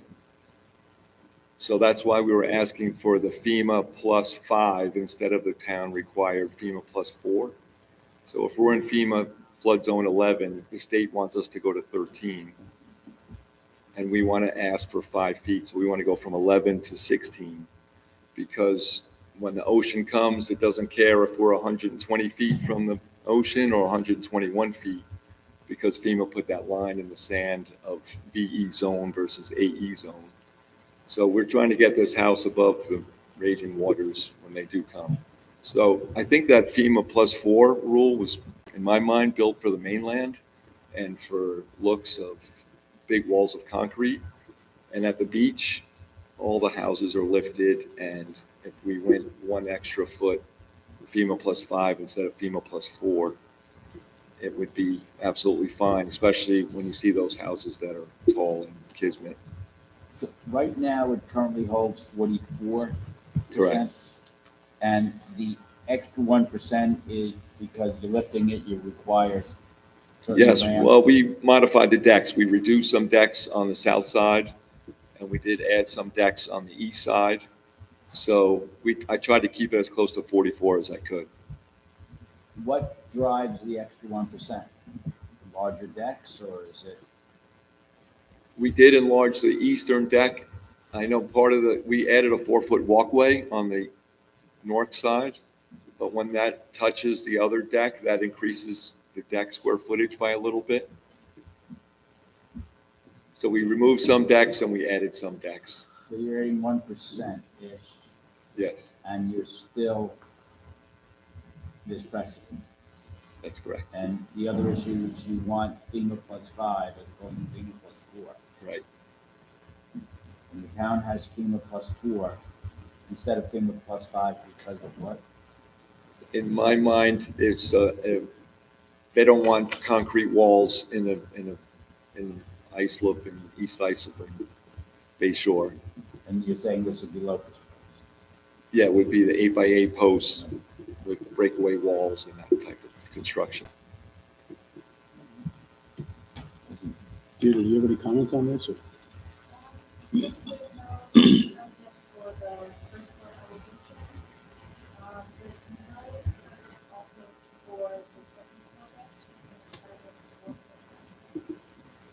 And 4.16 instead of what? 15. Wow. That's steep. How do you bring that down? That was a proposed 4-foot walkway just to connect the decks from front to rear. But we don't have any precedent. I mean, and also 4.16 as opposed to 15. That's steep, whatever it is. If that was, we could eliminate the 4-foot walkway if That would that's make it 8. if that's a bad precedent setter, we'd remove that from the call. Does that make planning happier? Does that make it grantable?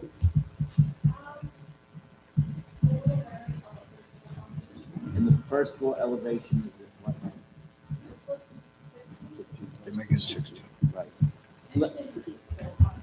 It's been 10 years, 11 years since we do. But what's, yeah, what's the point of the town and FEMA using their collective knowledge and brains to draw the map, and then someone says, well, I don't think that's right?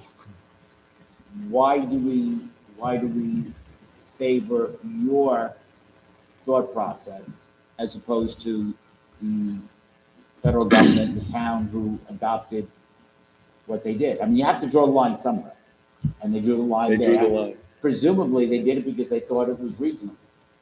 And you're saying, no, I don't think it's reasonable. I don't think it's reasonable when you stand at that street and see this house that's at elevation 20 and the very house next door, which is going to get the same raging ocean coming in, has to be down at 15. But they have to draw the line somewhere. Then how about the person just to the north of you says, well, you gave it to them for the same rationale. Where do we draw the line, talking about drawing lines? Do we say, no, nobody after this point? I don't know. what hardship is imposed by you by going to 15 instead of 16? Why can't you do 15? Again, Dominic Tucci. The one on the ocean and the second one in, they're at 20 feet above sea level. I'm allowed 15. I figured if I just asked for an additional foot as opposed to 4, it would be reasonable. You know, the house that's 120 feet from the dunes is allowed to be 20 feet above sea level. I'm 121 feet from the dunes. I'm only allowed 15. I witnessed the damage from Sandy firsthand, up and down the beach. I responded with FEMA to 4 other hurricanes throughout the eastern seaboard. I've seen the damage on houses that are lifted, houses that are not adequately lifted, and houses that are lifted. And it's just unfortunate that between my house and the house next to me is where that line was drawn. Doesn't that affect everybody on the wrong side of the FEMA line? Wouldn't that affect every single home? And wouldn't they all have the same? Affected. That's slippery slope. I understand. But if I go to a height of 16 feet above sea level, the house next to me, once all said and done, is still going to be 4 feet higher than I am. I know, I was just looking to get as much height as I can once that storm surge comes, and the fact that he was 120, I'm 121, I'm not 3 or 4 blocks away, I'm right next door. But my question is, wouldn't we have to grant it to every home on the other side of the line? Every single home on that other side of the FEMA line? If they asked, I would guess that you would. And then we have to, as a Right. board, determine if that's where we want to go. But this is not for erecting something that's different anywhere else in the town. This is for the storm surge of a potential hurricane. I do also have 2 other letters from neighbors that are supporting my application. Which side of the line are they on? They are north, so they would be on the lower part. That's because that's what it is. You're going to want to do the same Over here thing. next to Yeah, you. exactly. Is there anyone else who would like to be heard on this application? I just want to stress one more thing, that we're looking to go to 16 feet above sea level. We're not looking to raise the house an additional 16 feet higher, because there's just the way some people read the plans. It's not 16 feet higher, it's 16 above sea level. Here's your loyal opposition.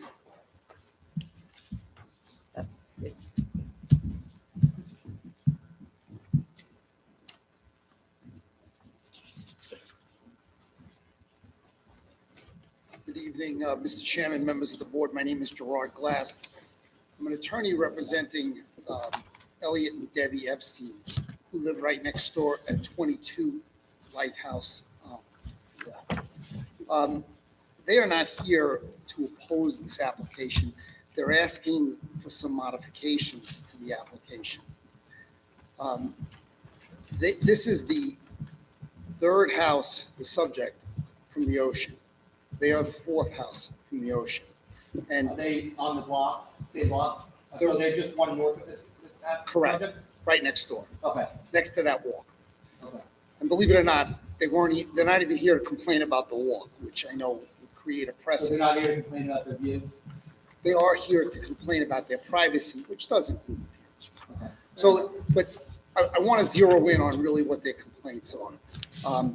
So they recognize this whole domino effect that you see is going to happen here and throughout Fire Island. As one raises, it puts the next in the shadows and the next.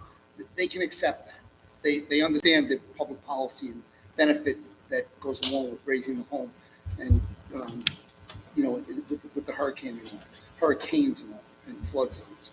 So what they really want to do is they want to express to you that they'd like to see a couple changes to this application to limit the extent of these variances. First, I want to tell you that the front yard deck, shed, and shower, this is really where there's a problem here with this application. In one of the exhibits, Exhibit A, we're zeroing in on exactly what they'd like to see done.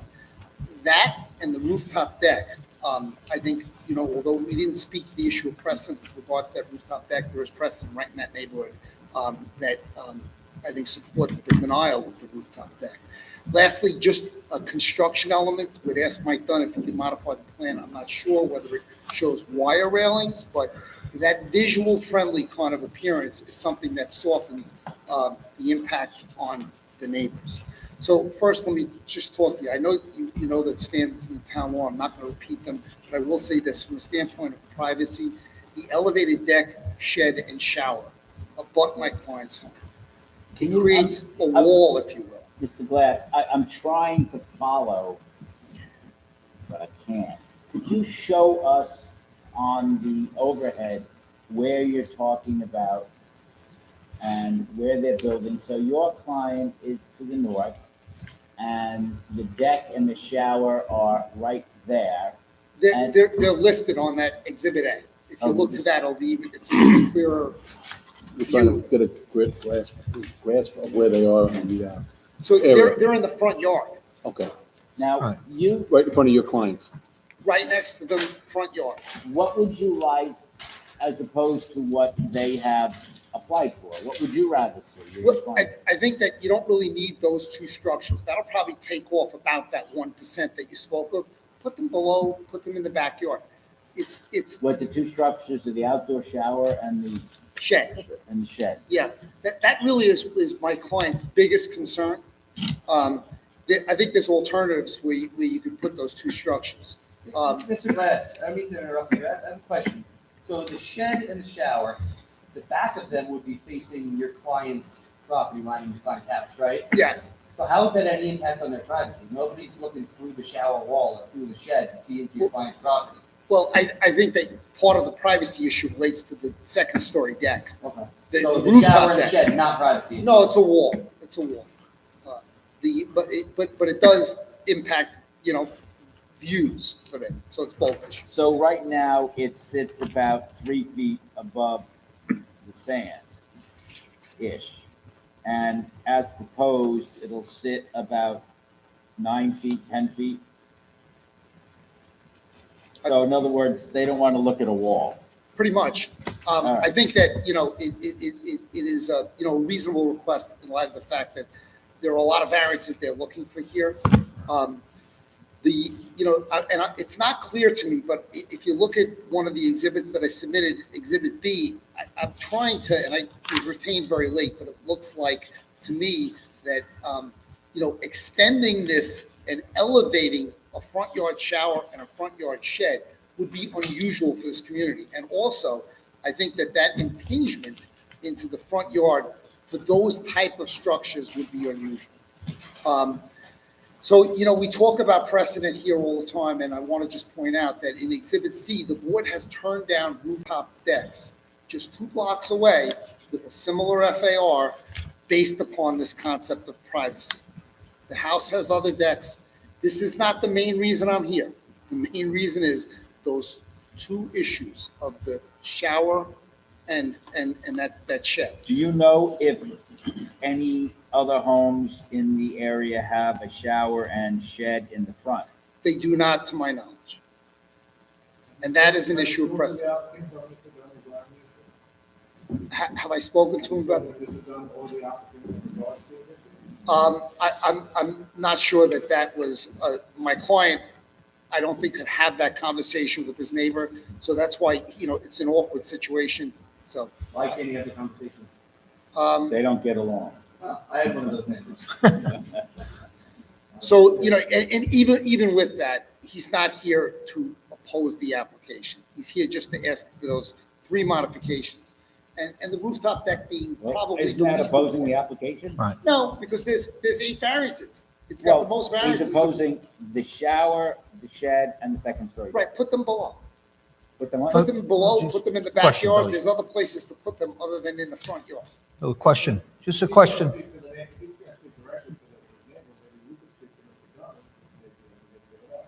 Sure, I'm happy to. Mr. Glass, I understand the shower and the shed, but you're talking also about the rooftop deck. Isn't there an existing rooftop deck at this point? Mike did an analysis in the plan that I saw comparing FAR to FAR. Look at the CO. I don't see any of the stuff on the CO. I haven't been able to do a forensic evaluation of the CO to see if these items somehow were included on the original plan, but like a lot of things that go on the beach, people add on, they change, they modify. I would say that, you've got to say, what's the legitimate, the legal FAR? Right. I'm looking at the CO, and again, permission to erect roof deck, but we don't know where that is. There's no roof deck listed on the CO, it's in the schedules. Oh, right, there is no roof. How did it get there? So that's the point. I think, you can't just say we're only increasing the FAR by 1 degree. You're asking to peak the Right. FAR. So what you're saying is the roof deck isn't on the CO, so why should we grant it? Well, that's one of the things I'm saying, and I'm saying that it goes directly contrary to the decision that you rendered in an application that was 2 blocks away, which had a high FAR like this, and it was the third house in. Playing the precedent card on us, huh? Well, the So- precedent card I'm playing really because the most important issues, again, are these 2 minuscule structures. The second story deck, yeah, it's important, but not nearly as important as this. Even the walkway where they have that it's a really significant impingement. It's right Is next the to my shower client's. and shed, I'm sorry, it's a shower and shed on the CO? No. It's not. And there's plenty of alternatives for that anyway. You got so much storage you're gonna have underneath. You really need to add the shed. No, that's the point. That's the point. So, I think that pretty much addresses the alternatives. And just if you can, please consider making a condition like the house that is to the south of this one, which was raised, where they have the wire railings. It makes a tremendous difference to those that are, visually looking through it because it doesn't obstruct their view. Thank you for your time. Mr. Glass, I'm sorry, before you leave, is it possible for you to speak with Mr. Dunn maybe after this on? Are you on speaking terms with him, or? Well, other than from the last application, when I was on the same side, I felt like Danny DeVito in that movie. We all do, next to Mr. Dunn, so. I'll talk to like Sean. Can I make a suggestion? This is probably gonna be a reserve, and why don't the neighbor and the applicant select some intermediaries to kind of try to work this out reasonably? Because That it sound seems like this reasonable? can be addressed and maybe eliminate a variance or two along the way. Mr. Dunn, can I jump onto what Mr. Nicolia said? You understand if there are no COs for those 3 items, that presents a problem. That's asking for it like ab initio, new, and we would be indisposed to grant it, first. Second of all, why couldn't they move the shower and the shed to another location? They could easily be moved to another location. So if they move the shower and the shed, that's 2/3 of the battle. We could remove the walkway on the north side. Okay, and the deck, The roof deck's been there since the 70s. but it's not there legally. We and I could think include it that in the proposed FAR, and we'd still get to My- the same number. My question is, and I remember, you remember now Surrogate Messina, he and I are always cognizant of people looking in to your neighbors. Now it's going to be raised, 8 feet, 9 feet? Now it's really looking in. I think if you, and again, that decision have to be made now, but if you think about eliminating that deck, which is not CO'd anyway, you're home. When did your client propose to start building? I would say in the fall, if you could start in the fall. Okay. I'll be happy to consult with Mike and we'll get back to the board if that's okay. Is there anyone else who would like to be heard on this application? Yeah, he wants reference to this. We've got 2 letters. Two letters, that we right received from here. the applicant. We have another letter in the file signed by a couple of the neighbors. I think your clients, Epstein? Okay, and I then think there are a number of neighbors that Heller- signed a letter in opposition. Heller and Pardo. 3 Hellers, 2 Pardos, and 2 Epsteins. It's in the file. How many other decks are there proposed other than this one? Well, there's the roof deck. right? And there is an existing front deck that was planned to get a little bit bigger over that shed and outdoor shower. And that could be modified somewhat as well. That would be a big help. So I think, it sounds like there's big basis for compromise. You both seem reasonable. at Would you times. like an adjournment then, Mr. Dunn? Yeah, that sounds good. If we Request could, an adjournment? whatever works for the next date. So obviously, you're not looking to construct this summer. Right. June 6th, okay? The reason I'm saying that is because if you're going to, I have a feeling that people are be very interested in your resubmission. I think there are people probably watching from Kismet right now. So if you're going to resubmit, you need time to arrive at something, and then we need time to provide it to the public, who I'm sure will ask for it.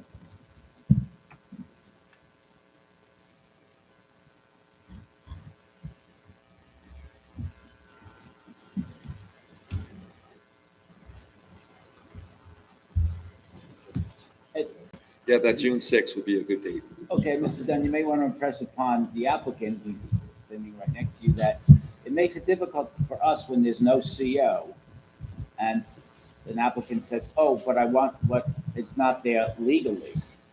Makes it a little difficult when we probably wouldn't have granted in the first place, so, and there's no precedent for it. When I purchased a house in 2006, I was presented with everything was legal on the house. I didn't, What were you presented with? that the house was legal and that all the What decks were was- legal. What was the document, because it's not on the CO? I'll have to get it through my records from Okay, the, but from the we have realtor. CO. Yeah, okay. There's no other document that the town or zoning or the law would acknowledge. Yeah, no, I'm not, That it's legal. I'm not doubting you. No, I'm just telling you, Okay. that's what, we only can look at the CO. So we'll adjourn it to June 6th, and Mr. Glass and Mr. Dunn can speak. And Mr. Dunn, it may behoove you to try to pin down when exactly that could be. Like the year. Okay. Thank All you. right, thank you. Thanks for your time.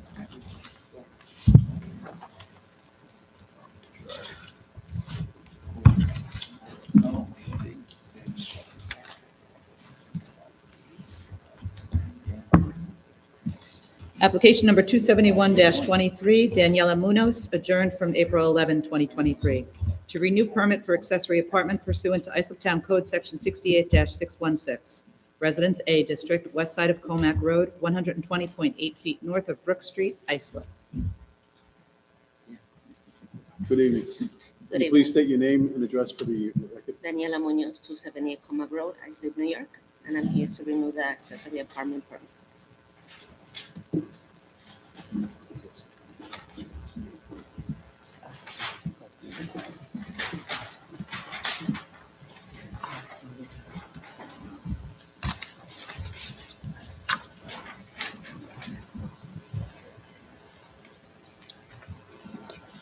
Okay, is there anyone else that would like to be heard on this application?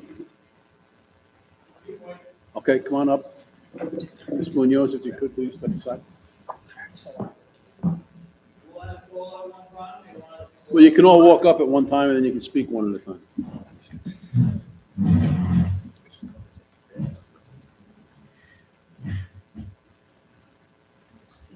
Maybe, just can I suggest that in an effort to avoid repetition, if somebody hits a point, the next person to speak, not hit the same point, just You kind don't of, have to reemphasize. yeah. We hear everything, we have a transcript, we read it, we consider it, we listen it. You got all- It's getting a little late. You got Almost all past of my our, bedtime. you got all of our letters. Yes, Yeah, I believe so. we've got some letters here. Okay. I'm her neighbor, So if you could, please give your name and address for the stenographer. Preston Hulse, 23 Brook Street, Islip. Hulse.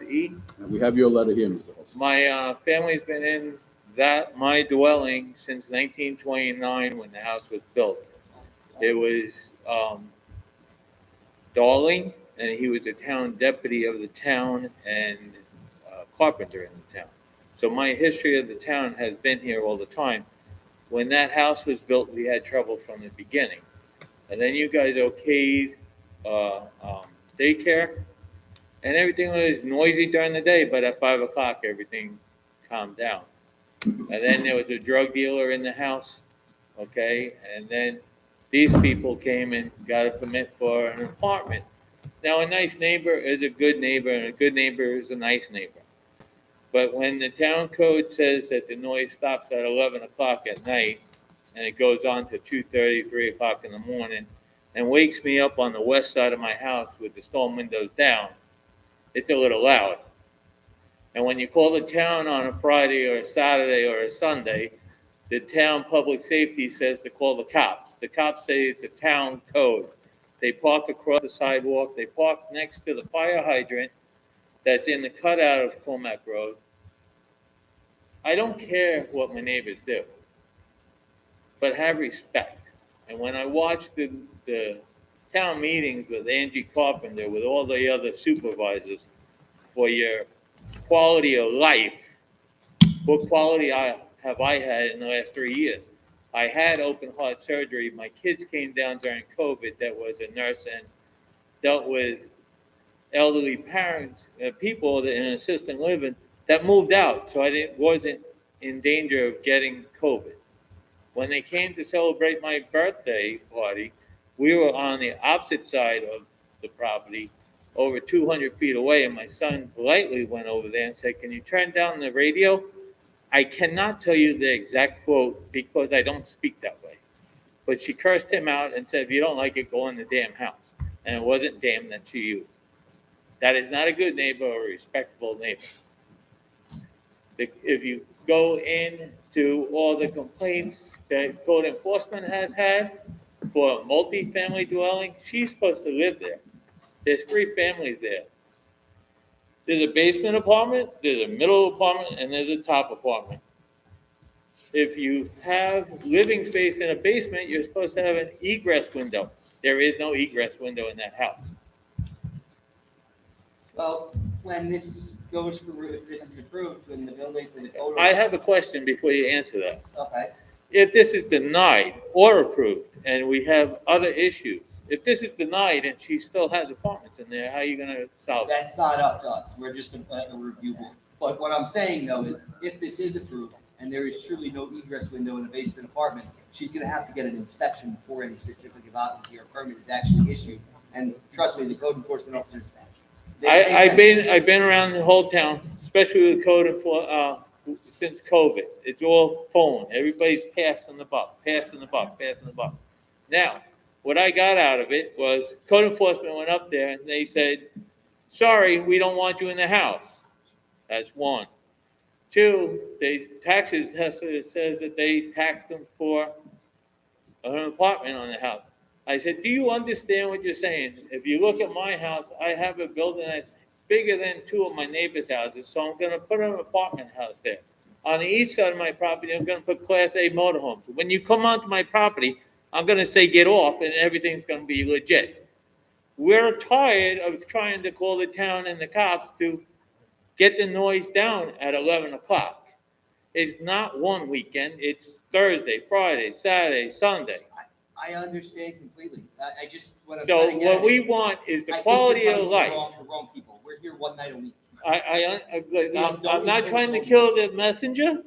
I'm just telling you how frustrated we are. Because we go from code enforcement to the public safety. Public safety said to me, in the middle of COVID, when parks and recreation areas were closed, we only police town property. Town's closed, why are we paying the salary? You know what I'm saying? So Mr. I Holtz, want can the we keep- quality of life. Can we keep it on the subject parcel, please? Sure. So there's been multi complaints. If you go to code enforcement or We the understand that. security, you'll find out how many times that there's been calls in the last 3 years on that property. Thanks. Thank you, Mr. Holtz. Mine is going to be very quick. I'm Mrs. Holtz, the wife of Preston Holtz. Jennifer L. Holtz. Thank you. And I just wanted to say, just one of my concerns was that many times we have seen. Can you speak up, Ms. Holtz? Sorry, many times we have seen parking on the sidewalk concerning Comac Road Elementary School kids walking home from school that cannot use that sidewalk and have safety issues there. So that was a concern of mine. I just want to say that, yeah, we've always tried to be good neighbors. We've lived there. He's lived there all his life. And we've always tried to be nice to everyone. And we just asked for consideration. Again, I won't repeat myself at the 11 o'clock hour. And, it's gone way past that. My daughter's a nurse and she can't sleep. So just be considerate is all I'm saying. Thank you. You My name is Phyllis Jeans, Jeanes. I live on Brook Street. I'll try not to be repetitive, but I just want to mention again the quality of life, because in the morning, the music starts on the weekend and it continues to basically the next morning. And sometimes I say to myself, I pay almost $13,000 in taxes. And to have to be subjected to that and not be able to just say, please lower the music, or could you turn the music off, and get no response is just totally, I kind of think, irresponsible. And we have other rentals on our block, no problem. Respectful. If there's music for a party, they turn it down. If there is a particular party one night in the summer and the music goes half the night, we're reasonable people. You're having a party, but every weekend to have that music bombard us in our yards, in our homes, is just total disrespect. And Ma'am, have you ever spoken or attempted to speak to them? Preston has. We have. I live on Brook Street. Mr. and Holtz, please. I live on Brook Street, and we can hear it clear. In fact, I have a friend who lives on Lake Street, and she calls me up and says, here's the music again. So I just ask that you consider that, because we are taxpayers. No, absolutely. We all If she listen. doesn't live there, that's problematic to the application. She doesn't live there. What do Through you my, think? Well, a minute ago you said you went over, or your son or somebody. no, we went over to the people that were on the deck. Oh, so it wasn't her. It wasn't her, okay? It was a lady with long blonde hair and her boyfriend. Her boyfriend said, calm down, will you? We'll turn down to the girl going down the deck that wanted to come down and have a big fight with my son.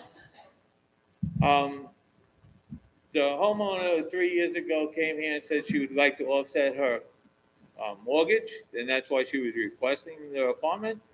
Like I said, I have no problem with my neighbors. I have a neighbor that has a business. There's another one that works in the house, apartments across the street, There's a two-family house that was just approved on Comac Road and Brook Street. It's the other side of number 5. It faces Comac Road. There's no problem with them. They come Okay, out, thank they you. say, hey, any problems? No problem. We want to just keep it on this subject. Right, so the thing is, she was supposed to live there, and she doesn't We live there, understand, number Mr. one, and number two, a respectable neighbor is a good neighbor is a happy neighbor, and everybody in the neighborhood's a happy. We understand. Thank you. Hello, Hello. Kathy Golden. I just would like to make one Your comment. address, please, Ms. What? Your address? Oh, 5 Brook Street. I abut her house. Okay. We are so close. All I wanted to say is within the last few months, apparently they must have known that this was coming up. There's been no music whatsoever. I mean, they're in the house. I mean, I know this has nothing to do with it, but inside their house with their windows closed, I'm sitting outside in the back, and I can hear the music. That's how loud it is, blasted. I know that there's nothing to do within the house. I just wanted to let you know. So if it's not outside, it's inside. Thank you. Thank you. Is there anyone else who would like to be heard on this application? Ms. Munoz? Please. Mr. Munoz, where do you live? 278 Coleman Road. That's this house. Okay. How many apartments are in this house? It's the main house and with an accessory apartment. Where is the in the basement? The main? No, it's on the side. So it's a high ranch, the main apartment, the What main does it house. say on your driver's license? What address? 278, and I have provided it to the town. Are And I also all have these my voter's people- registration card here. Mrs. Munoz, yes. are all these people hearing things that you're saying this music doesn't exist, and they're just imagining it exists? So I would like to address certain things. I purchased this house about 3 years ago, and within 2 months of purchasing the home, I was here to renew the permit. Someone contested my application, and they spoke about daycare and drug dealers. That's coming up again within 2 months of me purchasing the house, and it has something to do with the previous owners. But we're The now looking daycare. back the last 3 years. Right, but it was I'm- mentioned now I know, again. but let's not talk about Mhm. 3 years ago, let's talk about the present. Okay. Are these people just delusional that there is no noise and you don't know what they're talking about? Because it's not often that we have a whole gaggle of neighbors coming in and say, hey, it's noise related. I mean, Correct. It's not as though they had nothing else to do this evening. Right, I agree. And from all the allegations, the one that I would really like to address is the noise level, which I'm going to work on lowering. Oh, so Um, it exists, okay. It's- It exists. I know, but, Here you we know, celebrate they- birthday parties. I but have my they- teenage nieces Mrs. there. Munoz, they So call yes. that foxhole religion. Oh, now I'm going to address it. Why should they be tortured for the last 3 years? I mean, it's- And wait, let me just finish. And only now, when you need something from the board, now I'm going to look into it. How is that fair to them? You know what? I've addressed it before by telling my family members to let's bring it down, and I guess we have not done a good job with it. But that is definitely something that I'm going to work on moving Here's the forward. problem I see. Yes. As your neighbors can attest, and anyone who's ever had a neighbor who plays loud music can attest, there's really nothing anyone can do about it. Except when you come back for an accessory apartment permit. I see. Then something can be done about it. But if we give you this permit, you can say you're gonna work on it all the time, but that doesn't mean it's gonna happen. And once we give you that permit, there's nothing that's gonna stop it. The police won't touch it. The town tells you to call the police. The police tell you to call the town. So I'm really struggling to find a reason why we should grant this. Because if we grant it, there's nothing to say that you're not gonna put these poor people through 3 years more of misery. And here's just one. And we other can't thing. stop it. Nobody can stop it. Here's my other concern. For 3 years, there have been entreaties, people have addressed it, and it went unheeded. It went unanswered. The noise continued. And now I'm going to address it. How are we supposed to take that? The last 3 years that they couldn't sleep? That's too bad for them. That's unfair to them. I agree, but I also don't see it as they see it. I don't think that is a continuous you're not thing being that they are kept up all night. saying that, Because you're not being kept up all night. That's why you don't see it the same way they see it, because you're not the one being forced to be woken up by loud music and yelled at by your neighbors when you try to ask them to turn it down. I don't recall the situation of us yelling at the neighbor who has addressed the situation. And I didn't think it was as loud as they say they are. And now that I see that many of them are coming for the same concern, like they say, a good neighbor should be respectful, that is definitely something that I'm going to address with my family. I have a favorite saying, a day late and up short.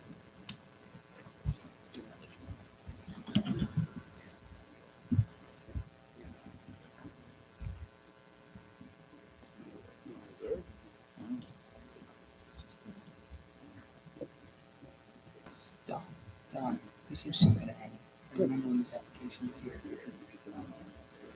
But when she was here, it wasn't nice. Yeah? When she was here last time, it wasn't nice. Ed? Oh, yeah. You should have told me.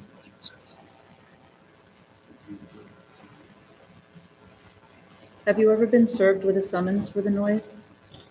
No, So you're not aware of no, I noise? have never been served with a summons before. The last time I was here to renew the permit, Monitor. something about daycare was mentioned that had to do with the previous owner, not me.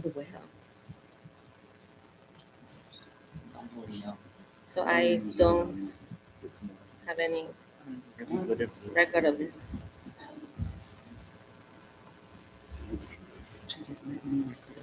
No.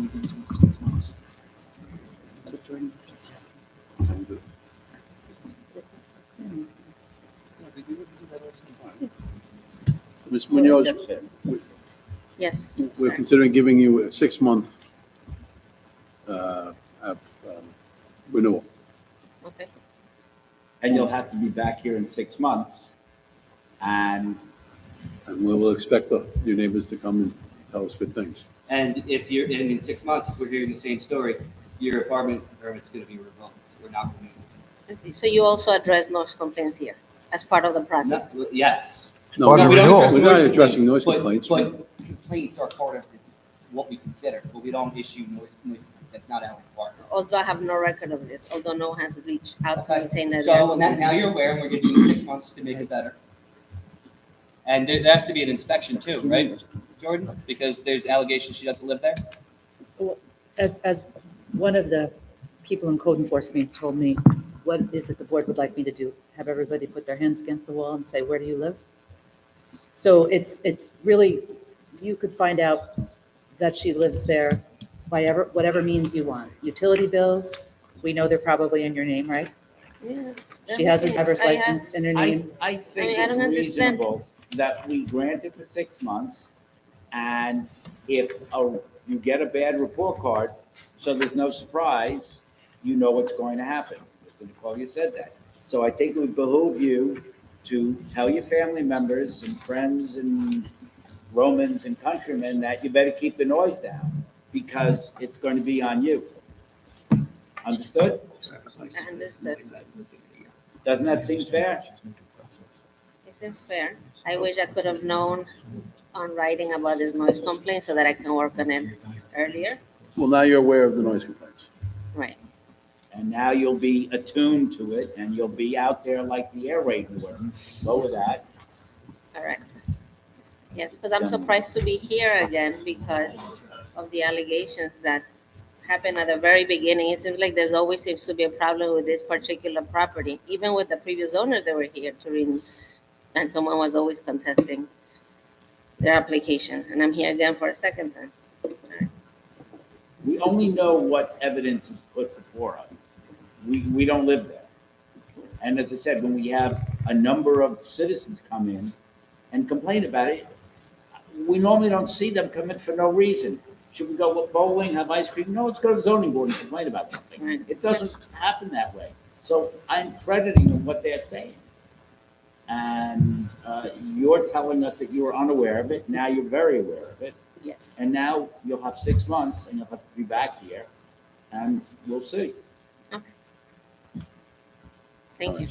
This gentleman wants to be heard. Oh, Her permit also requires all her cars to be parked on her property, right? Not through the neighborhood, not through the zoning thing. All her cars that are there should be on her premises. Is that true or We false? require 4 off-street parking spaces, For everybody that occupants that building? period. We require 4 off-street parking Okay, if you spaces. look at Danny's letter from Comac Road, he threw some of the cars that used to park along his fence because they left all the debris there.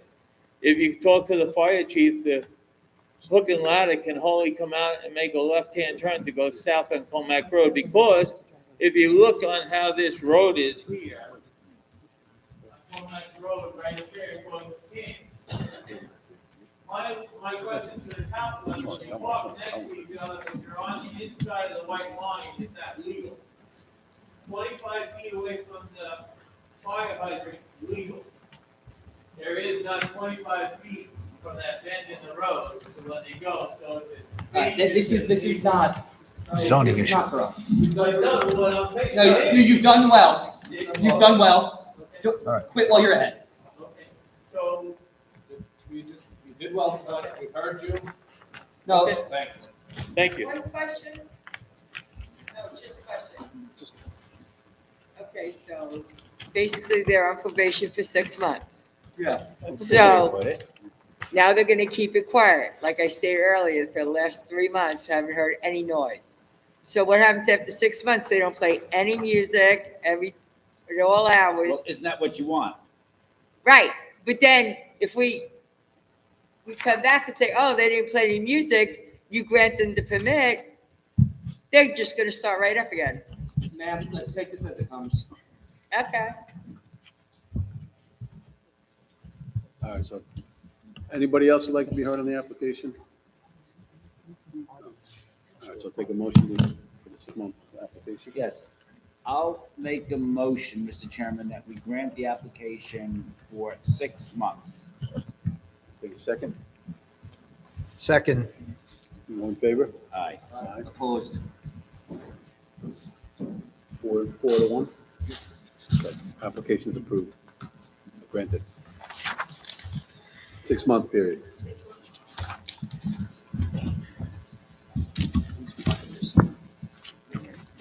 Application number 301-23, 156 Grant Ave, LLC. Permission to erect mini storage warehouse leaving side yards of 25 feet and 71.1 feet instead of required 75 feet each. Industrial 1 District, west side of Grant Avenue, 200 feet north of Union Boulevard, Islip. Good evening, Mr. Chairman, fellow board members. My name is Charles Ferraro. My partner, Mark Saglioka. We're at 8 Ocean Avenue in Bay Shore, 11706.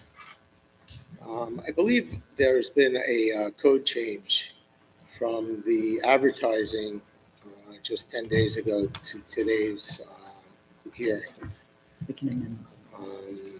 I believe the code has something to do with the footage or the side yard setbacks. Do you have that code change? We have reference to it You have reference to it? in an email. Okay, Do you know what the number needs to be changed to? 60, 60? yes, Instead of the required 60? 75. Okay. So that would mean that 1 can be removed, the 71.1? Correct, So you're asking to leave a side yard of 25 instead of the required 60? yes, we are. I know Mr. Dunn was using the word unique just a couple moments ago, but we feel also a similar uniqueness to this situation where there are few residential homes that are across the railroad tracks because of the zoning of a split zone, meaning that since there's a residential home across the tracks from us, that the area of the zoning becomes a split zone, and we have to adhere to the residential zoning across from us. I feel that this is really kind of unique because it's not the norm where you have residential homes on the railroad tracks with industrial 1 on either side of you and up and down the tracks as you go from Brightwaters to Oakdale. My partner could talk a little bit more about what we But think. you're requesting 25 instead of 60. That's a huge reduction. Yes, it is, and on that's- both that- sides. Well, I no, mean- it's only one side now. Okay, and the other side is compliant? The other side is now compliant because of the code change. And the area with the 25-foot setback, what's on the, can you remind us what's on the other side of that? On the south side or the north side? The 25-foot setback's gonna be on the north side, right? Well, no, they both have to be 60 feet. No, but what you're requesting, the relief. What the side? variance for the Oh, I'm 25. sorry. We are requesting the relief on the north side. And the what's on the other side The of the property railroad line? tracks. The other side is the condos. Got it. I'm good. And that's the only variance that's being requested is the, Is the side yard setback on the north side. Which abuts the railroad. Correct. Now, we have a facility, a very similar facility right across the street that just happens to be across from, on the tracks is a industrial 1. And we're at a 5-yard setback. We were in here just 2 years ago, and you gave us a relief of 10 feet from the required 15 and gave us 5. see, we even make mistakes. Well, it's, Theodore, do you have anything on this? No, but it's on the ground side, the industrial area, and the most, the side of it. I think the most salient one is the railroad tracks that they require the, yeah. Is there anyone else here that'd like to be heard on this application? They amended the Okay. Yeah, take a motion. Yes, yes, thank you, Mr. Chairman. I'll make a motion that we grant the application as amended. Second. All in favor? Aye. Aye. Okay, application is granted as amended. Yes, thank you, board. Thank you, Mr. Chairman. 71-1. Application number 302-23, Bay Green Realty LLC. Permission to erect senior citizen dwellings having front yard setback of 40 feet instead of required 50 feet for buildings 1, 2, and 12, side yard of 17 feet instead of required 25 feet for building 5, and pergola leaving front yard of 10 feet instead of required 75 feet, all having floor area ratio of 31% instead of permitted 30%. Residence A district, but that's been changed to Residence C district now, east side of Bayview Avenue, 210 feet south of Main Street, East Islip. And correct me if I'm wrong, Larry, on the current zoning is Residence C, correct? Correct. Thank you. Good evening, Larry Gargano, principal of Bay Green Realty LLC, with short GARGANO, office at 5 Shore Lane, Bay Shore, New York. So as the notice reads, we are here tonight to request 3 variances that are consistent with the site plan that was approved under a change of zone application last year. The 3 the 3 variances are a side yard setback off of building 5 from 25 feet to 17 feet. That setback property line abuts the TD Bank property that fronts on Montauk Highway. There's no residential in that area on that side yard. It's landlocked property that's part of the TD Development Bank. That bank. There's a hardscape structure, which is a pergola that's approximately 20 feet in length and 8 feet in width. And that's simply a site detail that we feel offers aesthetic value to the streetscape along Bayview Avenue. And we're asking that that be permitted to be constructed as part of the landscape and hardscape of the project. And the third variance, the other variance is a request for front yard setback.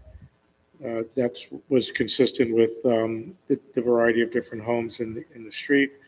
And it's primarily due to the front porches that are, again, architectural details that we believe enhance not only the unit themselves, but also the streetscape along Bayview Avenue.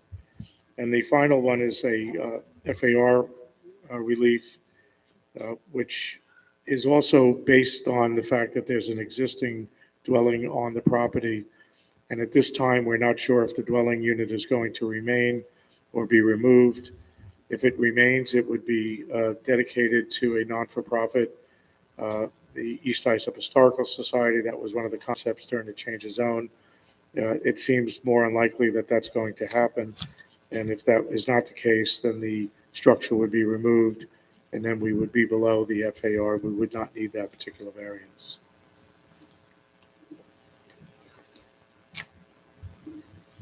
I'm here for any questions. The pergola is just a decorative structure, so to speak. Correct, yeah, it's 4 or 8 posts with an open top. Any questions from the board? Picture of the pergola? Do you have a picture of the pergola? I do not have one, but if you can imagine, if you see a residential side yard fence and they have a gate and they sometimes have a pergola sitting above the gate, it's just simply some rafters with 2x4s running in the opposite direction, approximately 12 inches apart. How many senior citizen units are going to be there? 16. 60? 16. A 16. Oh. Got me a little concerned. I was waiting for you to say, no, 60 is reasonable. The project was the subject of a change of zone application that went before planning board and town board. We understood as part of the site plan that these 3 variances would be required. And while I know the planning board and town board don't speak for this board, they felt at the time that, what we were proposing to them seemed reasonable, and they granted it. Theater, does planning have any comments on this?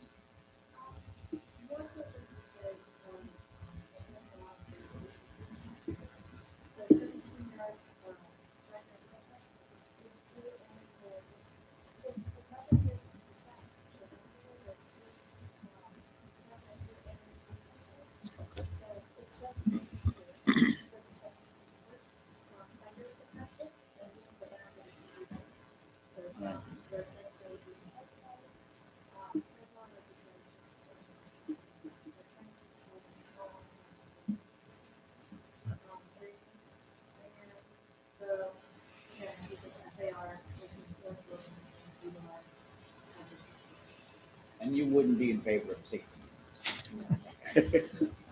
Who said you won't? Is there anyone else that would like to be heard on this application? Do you have any other questions from the board? None. No? Please, Tracy. Okay, Mr. Chairman, thank you. I'll make a motion that we grant the application. Second. All in favor? Aye, application's granted. Thank you. Good evening. So the record's clear, that's 1616. 1-6. I thought you said 60. He doesn't speak for all of us. That's right.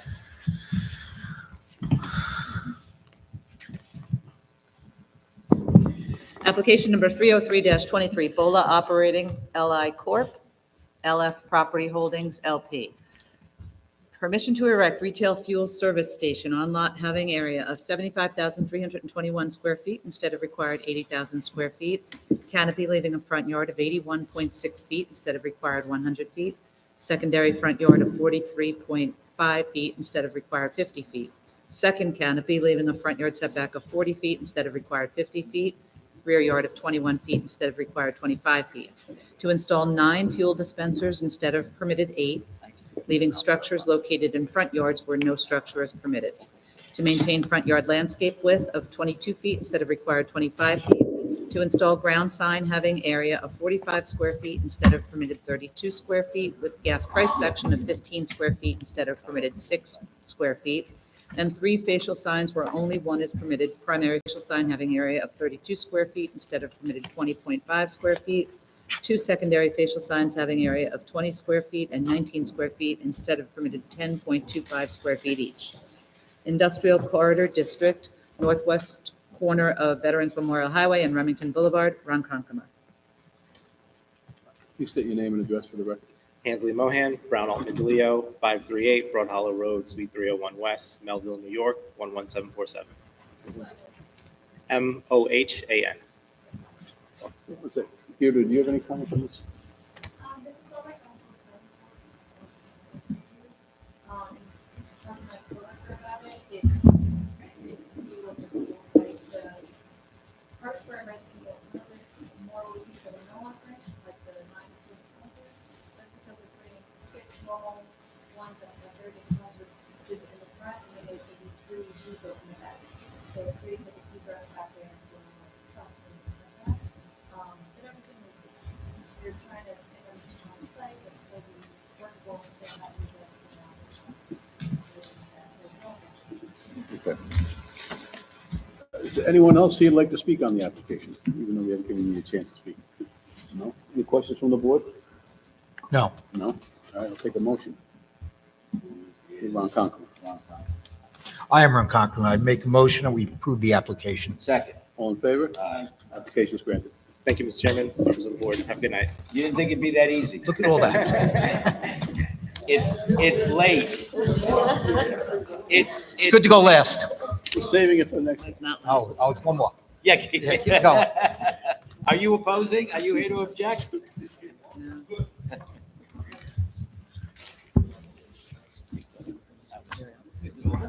Oh, yeah. Except we wanted to bring up a takings issue. It's past my bedtime, too. We Are had you an next? issue with I am. reducing Oh. before we even produce the lottery. Mr. Gray, The state DOT was asking for dedication. 2 things my mother taught me. That requires further- Garrett Gray. Oh, do you want to call it? You think I should? You might- Yeah, maybe I should, huh? Not one of you, sir. We're not going to cut that corner. Application number 304-23, Vets Holbrook LLC. Permission to erect sound attenuation wall having height of 16 feet instead of permitted 6 feet. Industrial Corridor District, northeast corner of Veterans Memorial Highway and Grundy Avenue, Holbrook. Please say your name and address. Yes, Garrett Gray, Weber Law Group, 290 Broad Hollow Road, Melville, New York, for the applicant. 1 second, Mr. Ray. Sure. Theodore, do you have any comments on this application? The sound attenuation wall, the height was something that was asked for through review with engineering and planning. Just because they do apply residences along the eastern side. This is supposed to help residences with any trucks that are kind of going on the site, so this is supposed to help. So we asked. So we asked for this. You are welcome. So no objections, Theodore. All right. If I may, Mr. Ray, is there anyone else who would like to be heard on this application? You'll be given the- You've been very patient. You've been sitting here alone. Well, we tried to rush everyone through to get to this point. Yeah, you've been rushing.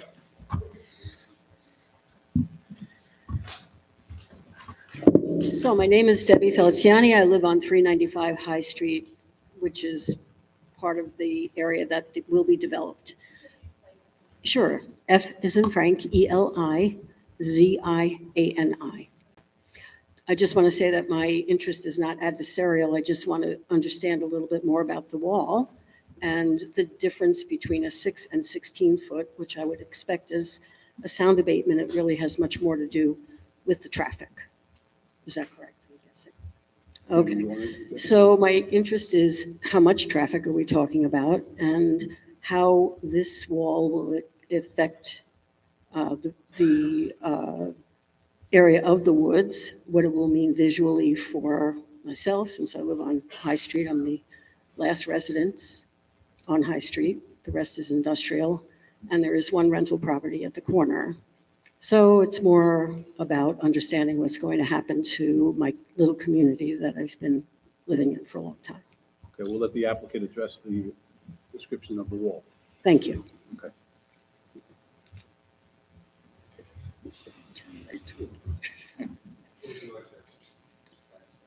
That's fine, just watch the camera right there, so not in front of the camera.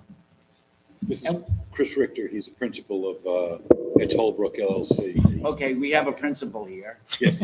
This is an old school, so it's right. Right, Could you, thank you you. don't even have to set that up. Would you explain to this individual about the wall? And it, ask him whatever questions you have, so you feel. You want to just say your name and address? So- They just gave. So if you could do us a favor, I'm sorry to interrupt. If you could speak near Oh, the Mike. microphone so that the live stream can pick it up. Thank you. And make sure this young lady can see what you're addressing. You have something in your hand. He was just trying to. Yeah. Yes, sir. Right, but if you Name is Chris Richter, Richter. Professional address is 53 Maple Ave, Morristown, New Jersey.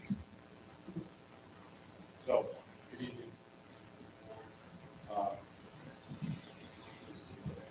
Sure.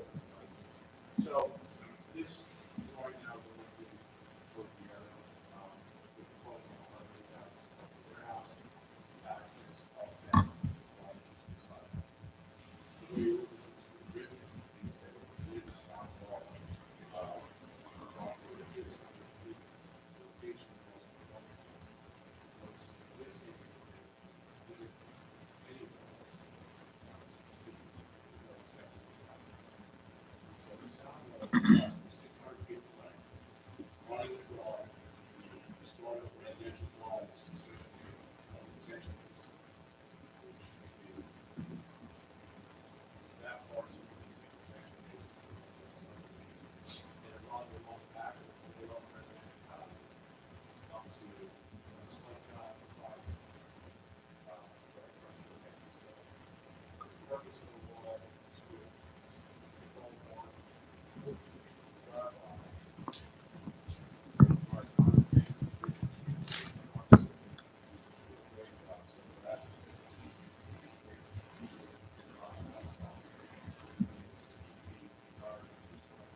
Garrett, you're in front of the camera.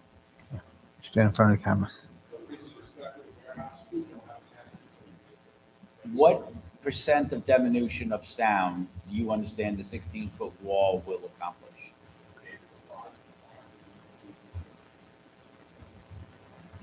Okay, so it brings it into compliance. And what will the wall look like? All of the PVC 6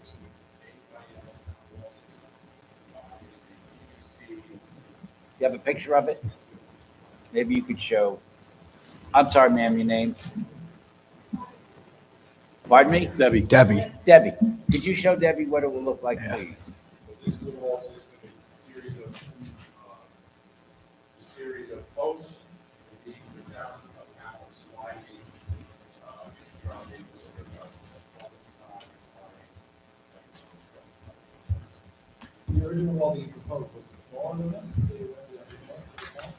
Honestly, yeah, no, it sound more.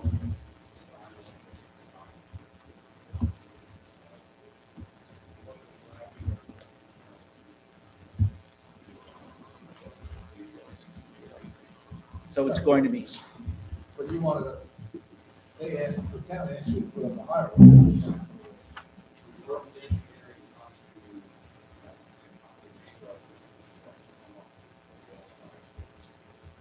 The town wanted to cut it a lot more sound than what would be under the code.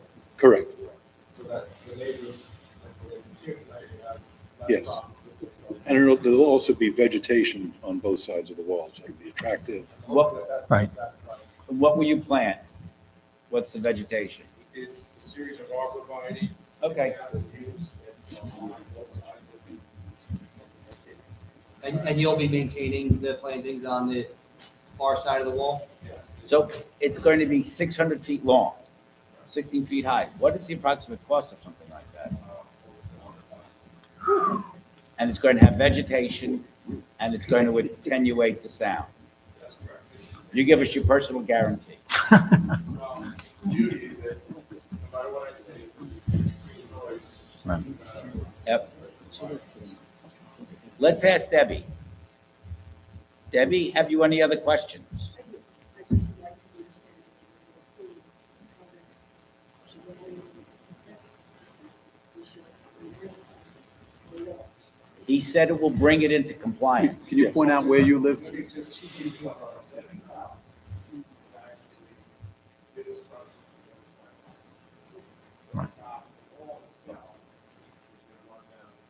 Okay. So it won't have any, the wall won't affect the sound of depth for depth. In fact, she may not even see it from her house.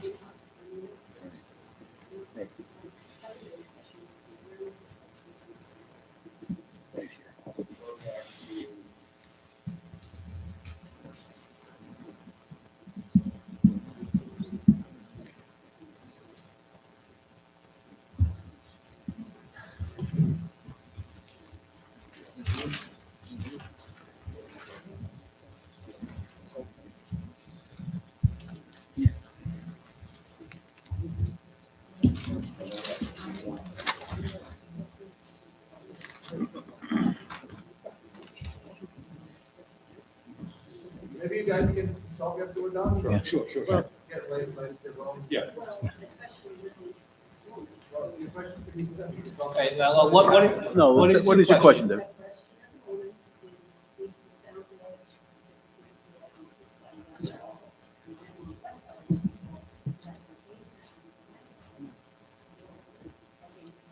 It will have no effect On you. because it's, Right, so what's doesn't- before us doesn't affect you.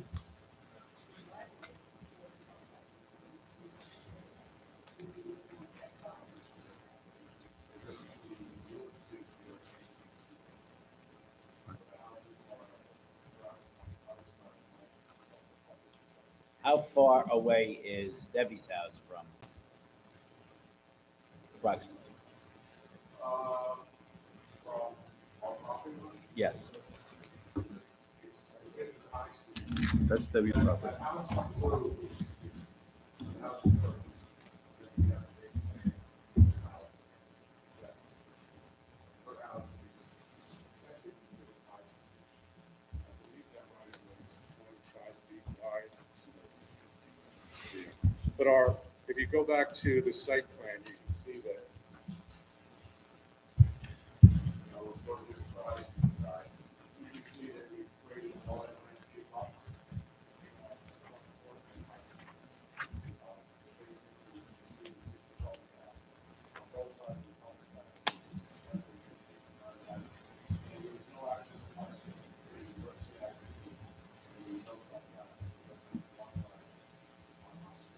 There is existing truck traffic on High Street, where we're using more of that. Just so Debbie understands that we don't control the truck traffic. That's not before us. That's another board. We only can concern ourselves with the spatial relationship. And really, it's the wall. I don't think they need a variance on the other side. No. So there's nothing for us to grant or deny. So it's outside our ken.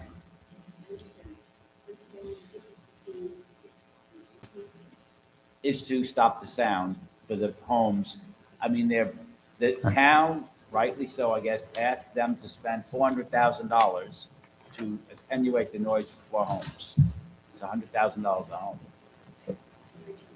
Yeah, I thought the town, We well, give they till don't it have a hurts. choice. They didn't say, oh, we want to do this. They were told as a condition. But it doesn't affect, there's nothing here that we're granting that affects your house. Absolutely. Mr. Chairman? Sure.